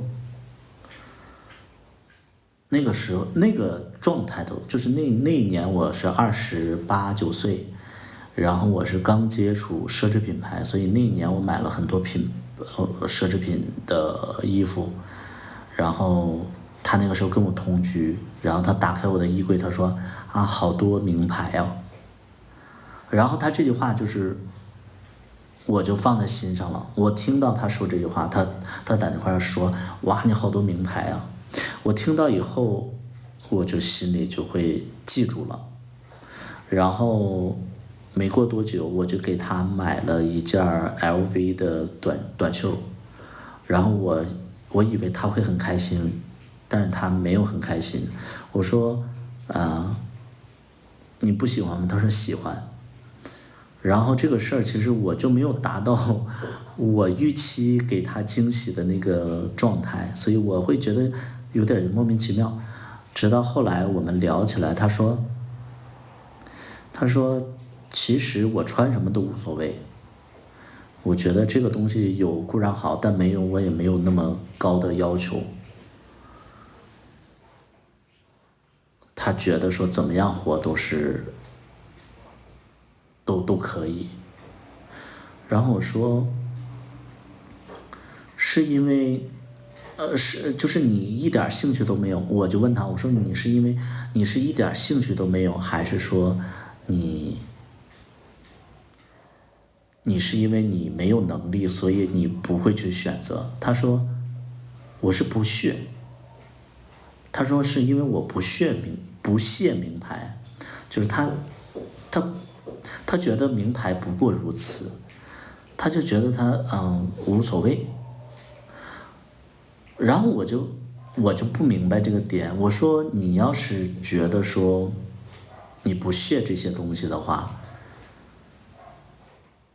一定是你能得到之后你才会不屑，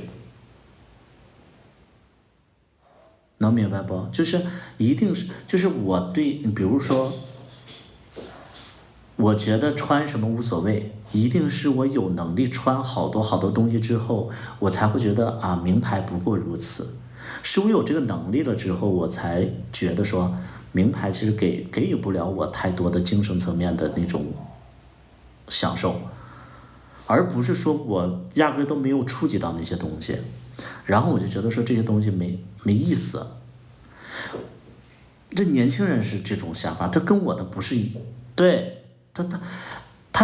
他没有得到，他就觉得无所谓，不屑，他就觉得啊无所谓，嗯，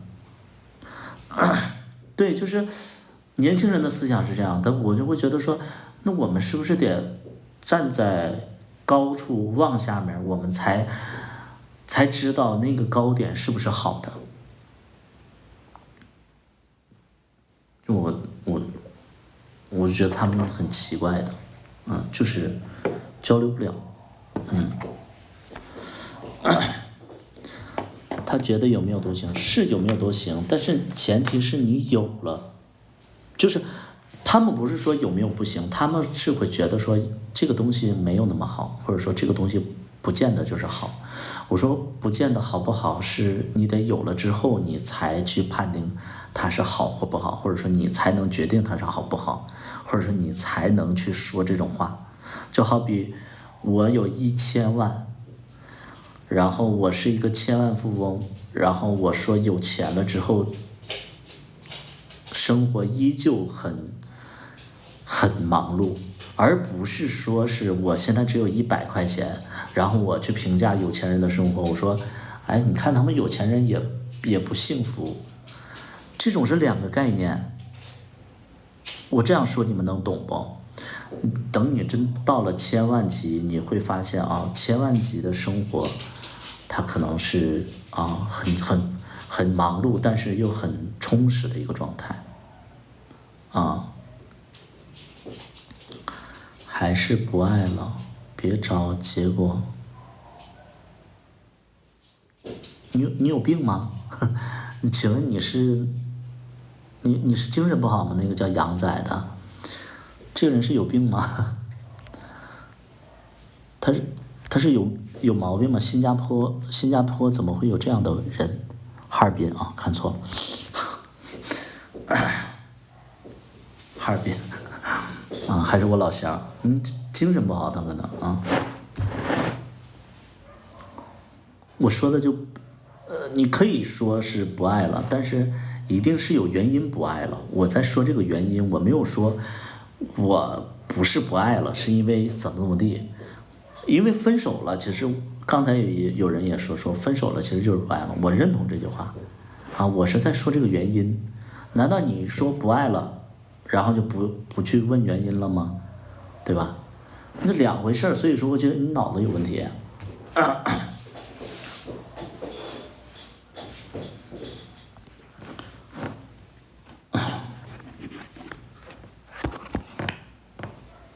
你真正跟他们在一起以后，你会发现哦，你改变不了他们，你要求不了他们，他的节奏就是这样，就是，就会越来越远。你跟这样的人在一起，你会，就是会越来越远，不会长久，也不会走下去，不会，就是不会。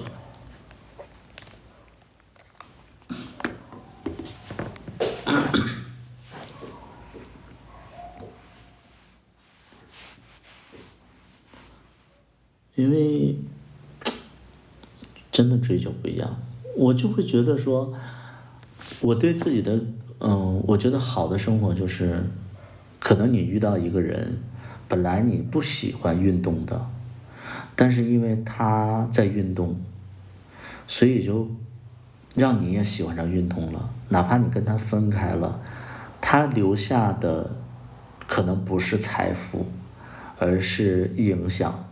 这个影响会让你一辈子都爱上健身。因为你爱上健身，所以你的状态是会越来越好的。所以我期待的就是遇到了一个人是，他身上有很强大的优点去影响你，让你的一生变得更好。就是我更向往这种爱情。就比如说，就比如说，你要是跟一个就是比较不上进的人在一起，你可能跟他在一起之后，你就会对生活可能没有太多的要求，然后紧接着你会去享受生活。但是你跟他结束之后，你跟他结束之后呢？你跟他结束之后留下一堆烂摊子，你的能力也退化了，然后你可能又要重新的奋斗起来，是这种感觉。就它可以让你放松下来，但是我们这个年纪，只要我们在谈恋爱的这个年纪啊，我们这个谈恋爱的年纪基本上都是在20到40岁，是人生奋斗的年纪。如果你遇到了一个比较不上进的人，或者说比较就是追求平凡的人，可能你的人生就这样了。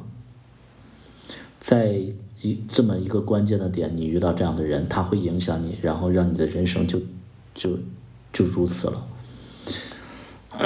这种感觉不好。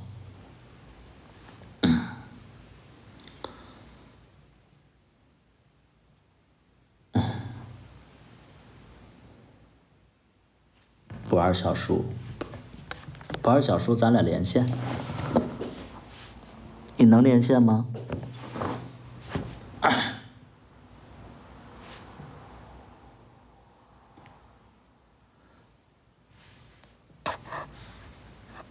感觉你也有一肚子委屈，他在家呢。行，一肚子的委屈是不是？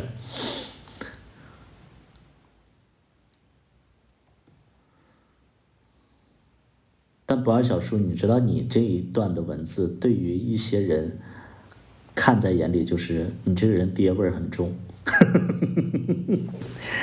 而且他们会定义说你是想改变他，你其实不是爱他，你爱他就应该包容他，但你现在在说他的不好，其实你就是不爱了，你就是强迫别人，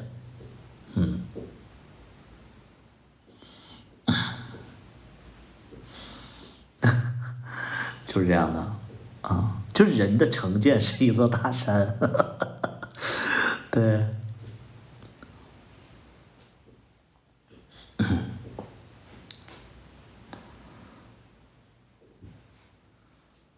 这没办法。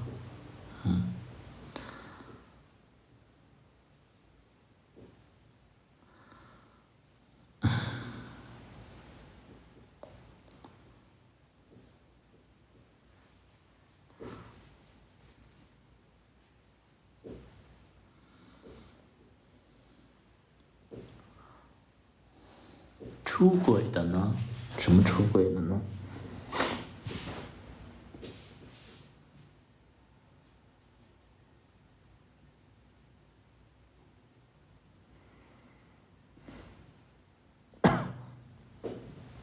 什么叫出轨的呢？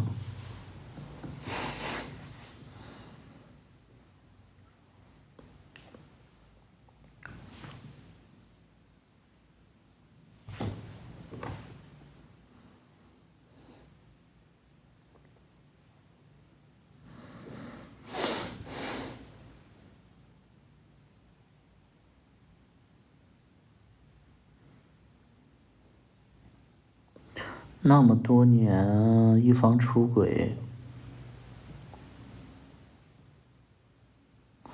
我觉得出轨这个东西，我真的要说一句特别歪理啊！我觉得出轨一定是有原因的，而且他出轨一定是你对他的放纵，就是你可能你不知道的情况下，你忽略了一些事儿，这一定是有原因的。他出轨一定是有原因的。你们就说说出轨哪会没有原因呢？一定是有原因的。他出轨一定是有原因的，对，他是有因果的。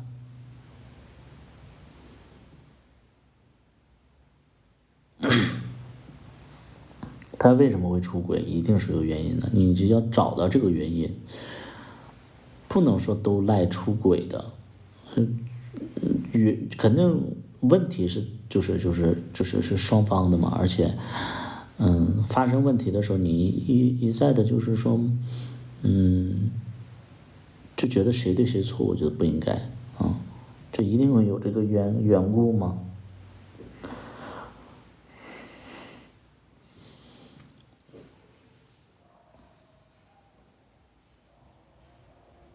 你像我跟小大夫小大夫出轨，不是小大夫，我跟小大夫分手一定是有原因的。这个原因就是两个人的生活理念不同，而且我又比较，我觉得我的问题会比较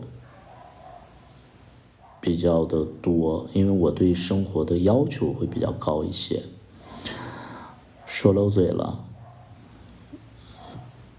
这个哈皮就是哈皮，就你这个人吧，我要说你两句吧，你说你也难受，就你这个人没什么脑子，因为人家刚才在说出轨，所以我就说顺嘴了，还说漏嘴了。你这个人就是典型的就是欠骂的那种脑子不好，我觉得你这个人是脑子不好。不用逗我我跟你不熟你逗我就会骂你。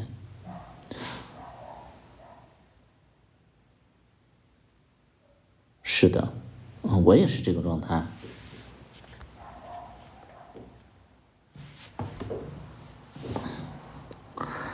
对，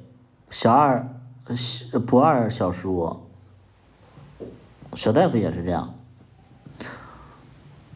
吃的能吃就行，穿的能穿就行，不出门。我以前会叫的，现在也不叫。是的，一模一样，一模一样。因为他对生活他没有要求他没有要求，所以他就不会觉得说工作很重要就是这样的呀，一模一样。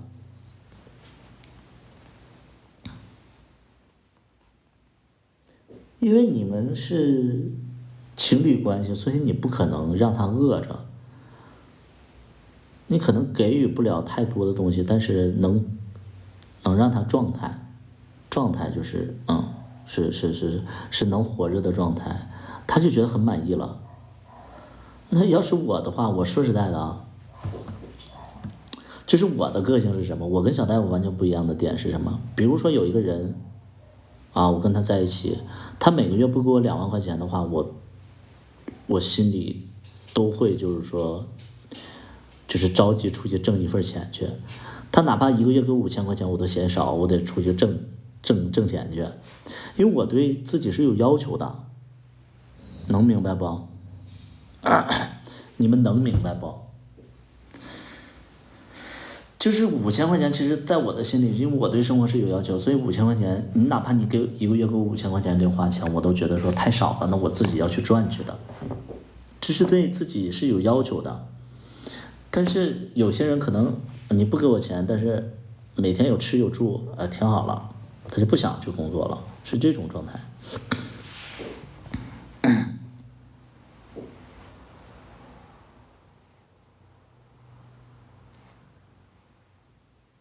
对生活没有要求，这个是最大的问题。哎呀，这个问题无法跨越。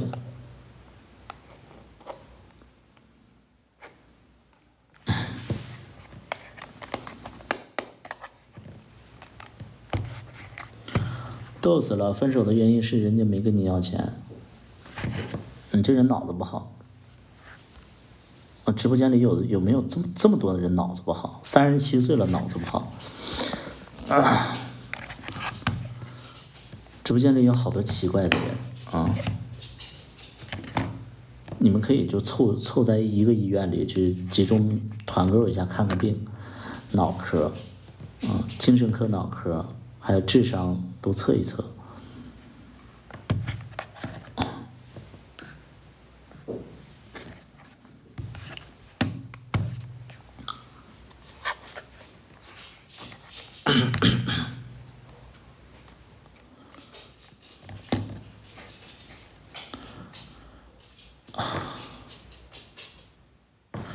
有多少存款是努力？我没有觉得存款能决定什么，但是我觉得30岁的时候一定是，很多想法的。我觉得就是人年轻的时候应该是那种不安定的那种感觉，就是我想再试一试，我想出去闯一闯，我想突破一下自己。我觉得这是年轻人，就是没有安全感的状态下的年轻人，其实算是。就可能会有出息多一点，但是你要是那种就完蛋，就那种就完蛋。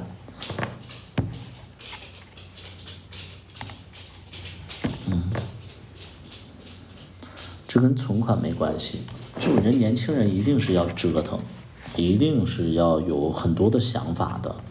你要没有想法的话，你年轻的时候就没有想法，你20岁、30岁的时候你没有想法，那你这辈子也就定型了，就不会有太多的可能性了，你就，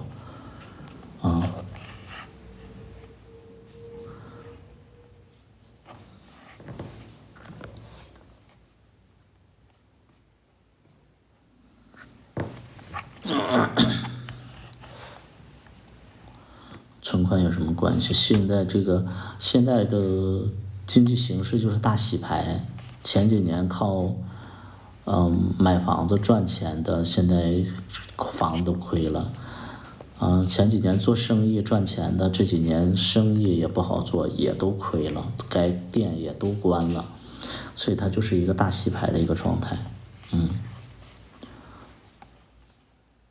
我觉得这是公平的时代，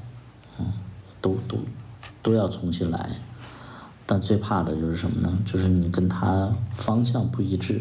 谈恋爱最可怕的就是这一点，就一开始的时候可能，2个人没有发现问题，到后来发现问题了，两个人走不到一个方向去，那就会越走越远。思想会越来越远，然后路也会不在同一个方向。这个就很恐怖。就觉得说你花了很长的时间谈了一段比较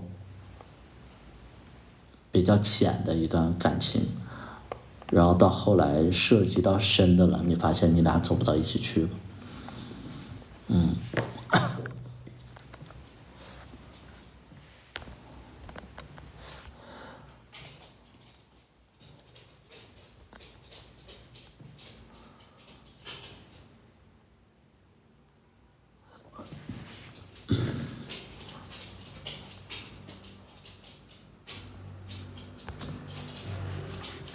哎呀，爹味儿重。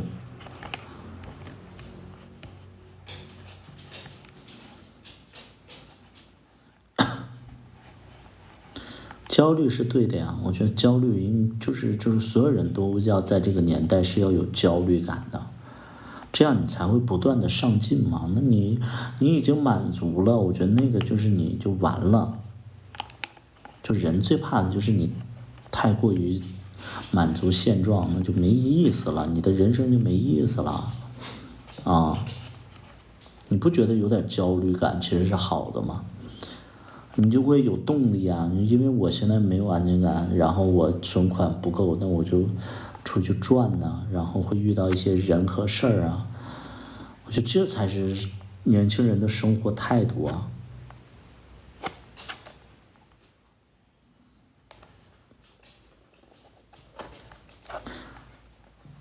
不努力40岁会很难，难也不会多难，但是人生多无趣啊。你的内心就是如果说一个人他不上进，你跟他的思想交流都会出问题。他就是一个特别无趣且没有内容的一个人。这点你们 get 不到吗？就是一个不上进的人，你跟他去聊内心的世界，你会发现他的内心世界很空的，他是一个很浅的一个状态，所以哎呀，你当然是喜欢丰富的人了，有趣的人，有趣的灵魂，包括有新鲜的想法，对事情有独到的见解，然后因为有的时候我们在追求共鸣，那这个共鸣一旦多了之后，可能你们就是个朋友了，但是逐渐的你会交新朋友，你这个交新朋友可能不是共鸣了，是因为他有趣了。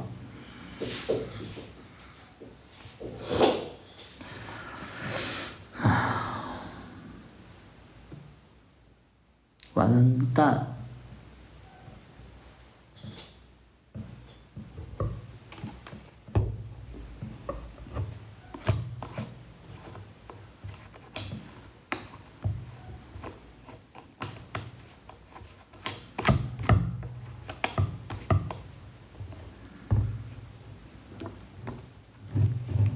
而且你交流不到一起去以后，你们就会拒绝交流，因为你交流的时候就会吵架，那你就不交流了，就不交流了。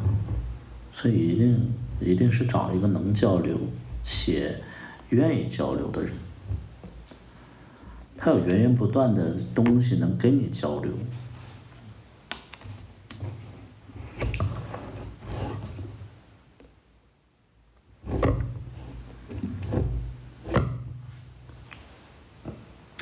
又在聊小大夫，我没聊小大夫啊，我在说对另外一半的要求，或者说一些想法之类的。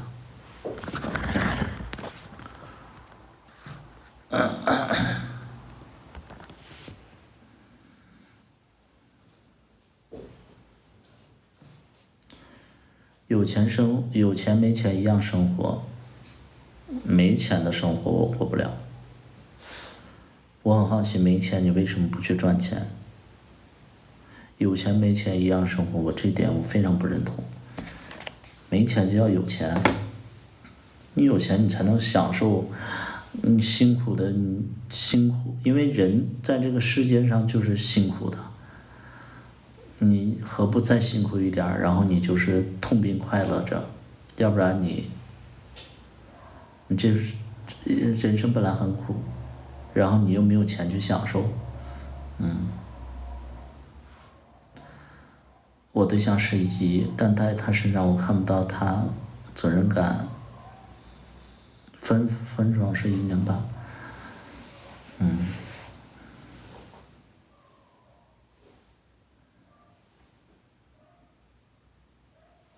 分长是1年半了，为什么不想着分开呢？我很好奇，你为什么不选择分开呢？不二什么？不二什么？不二小叔，你为什么不选择分开呢？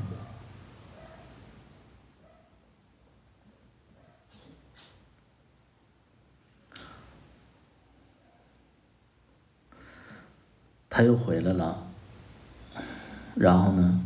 为什么呢？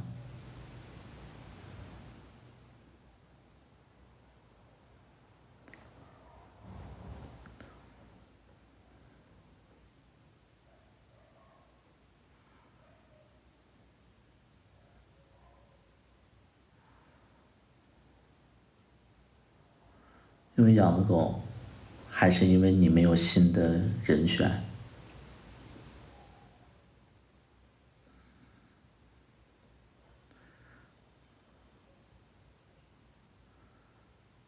你有新的人选吗？不二小叔，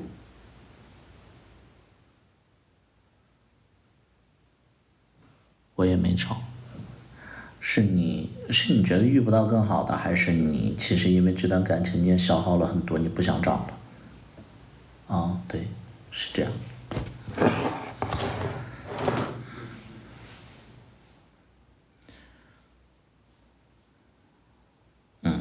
我现在也有这种感觉，就是我觉得，近几年我都不想找了，就觉得谈恋爱一是麻烦，二是我已经，有点累了。我是累了，就是想清静清静。对，我觉得好麻烦。如果遇到下一个还这样怎么办？就是会，而且就是，在一起这段时间，我好像已经过够了2个人的生活了，就是那种，对，是这样，不想找了。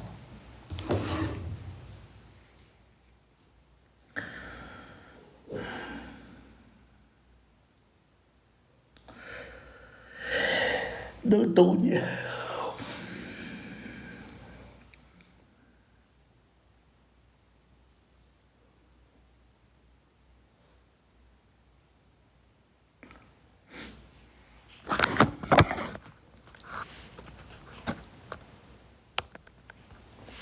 刚来，没聊啥，聊聊那个跟不上进的人在一起的一个状态。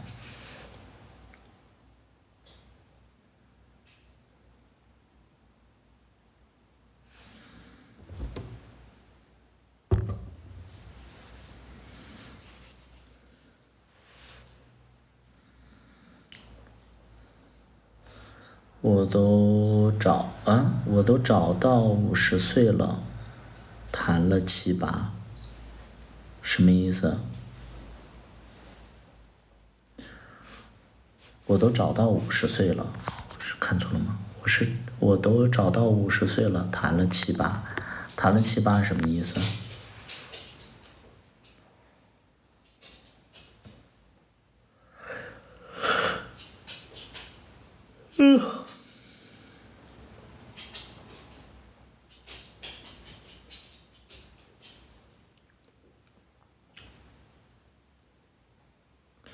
别灰心，我没有灰心，我就是直播有点累，我播到那个11点半我就下了，谈了7、8个男友了。你说这段话是什么意思呢？这个朋友，你说这句话是什么意思？就是什么我都找到七八，慢慢找到50岁了，谈到七八什么意思？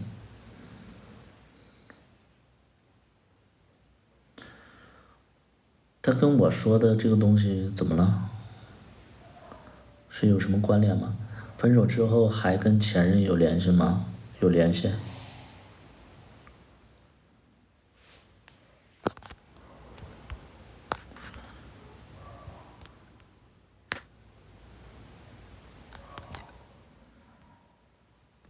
小大夫今天播吗？我不知道他播不播呀，我对他没要求，他就不会播。我不要求他，他就不会播的，你看着吧。啥事你就得逼着他，你不逼他，他不会做的，就是这样的人。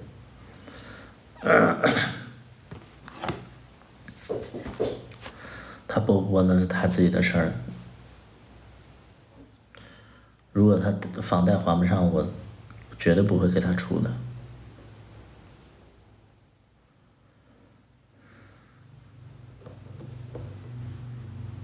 随便他，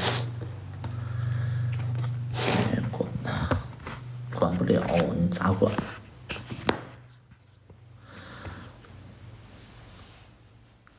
吵也吵了，闹也闹了，分手了都，你管不了。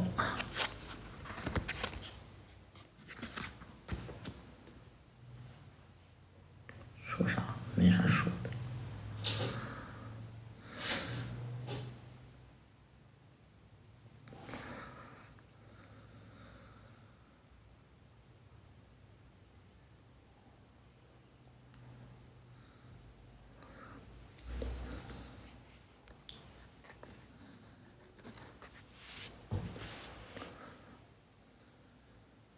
啥时候分手？分手好久了。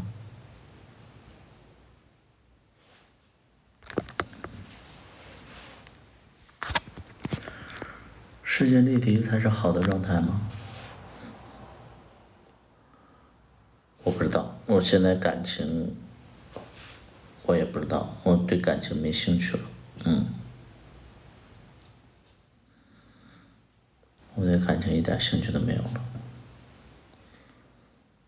就巴不得一个人就过一段时间，然后就清静一下，不要被人管，也不喜欢管别人，就这种状态，我觉得这个挺好。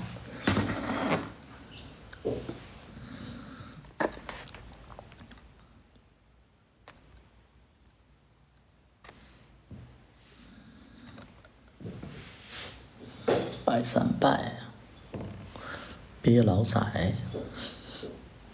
来财来财来。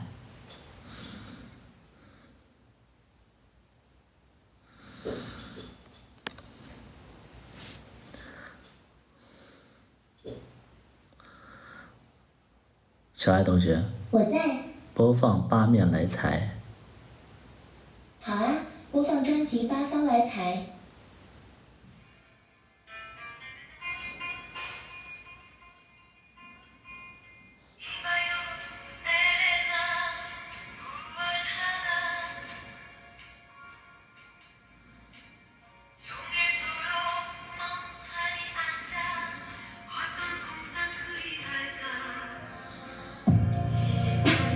小爱同学，小点声。小爱同学，小点声。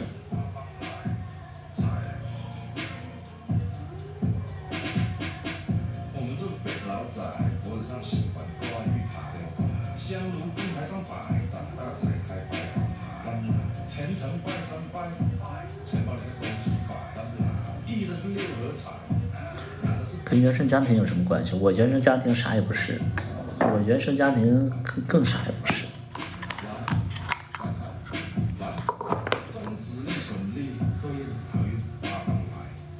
小了。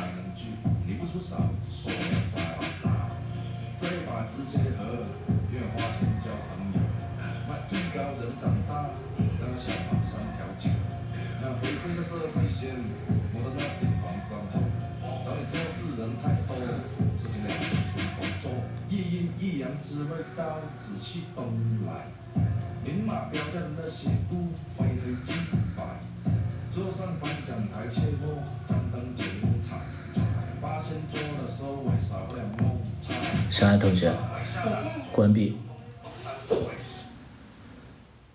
挺吵的。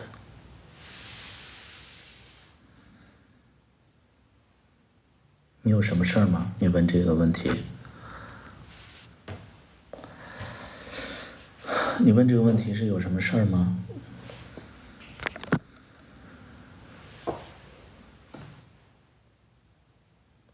关心你，所以呢，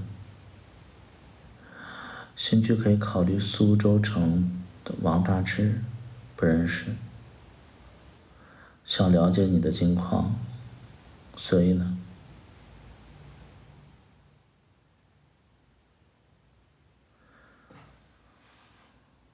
不知道你想聊什么，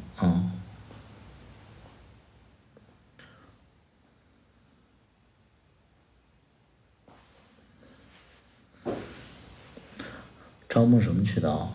身边人啊，就是我认识的人，就是可能都是从身边。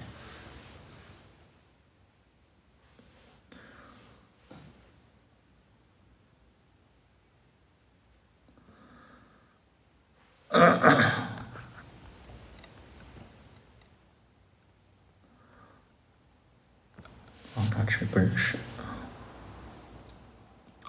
会有新面孔吗？不知道，现在没确定呢，没确定我不说了，因为每次说变动很大，这个东西，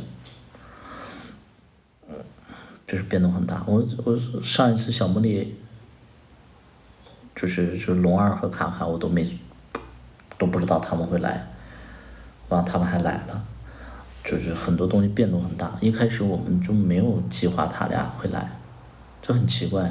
有些东西你对外说了以后，反而就是不确定啊，这些东西都不确定。这次我也不知道，就是最终会怎么样，一时一个变化，这个东西。好了，我下播了，洗个澡，我一天没洗澡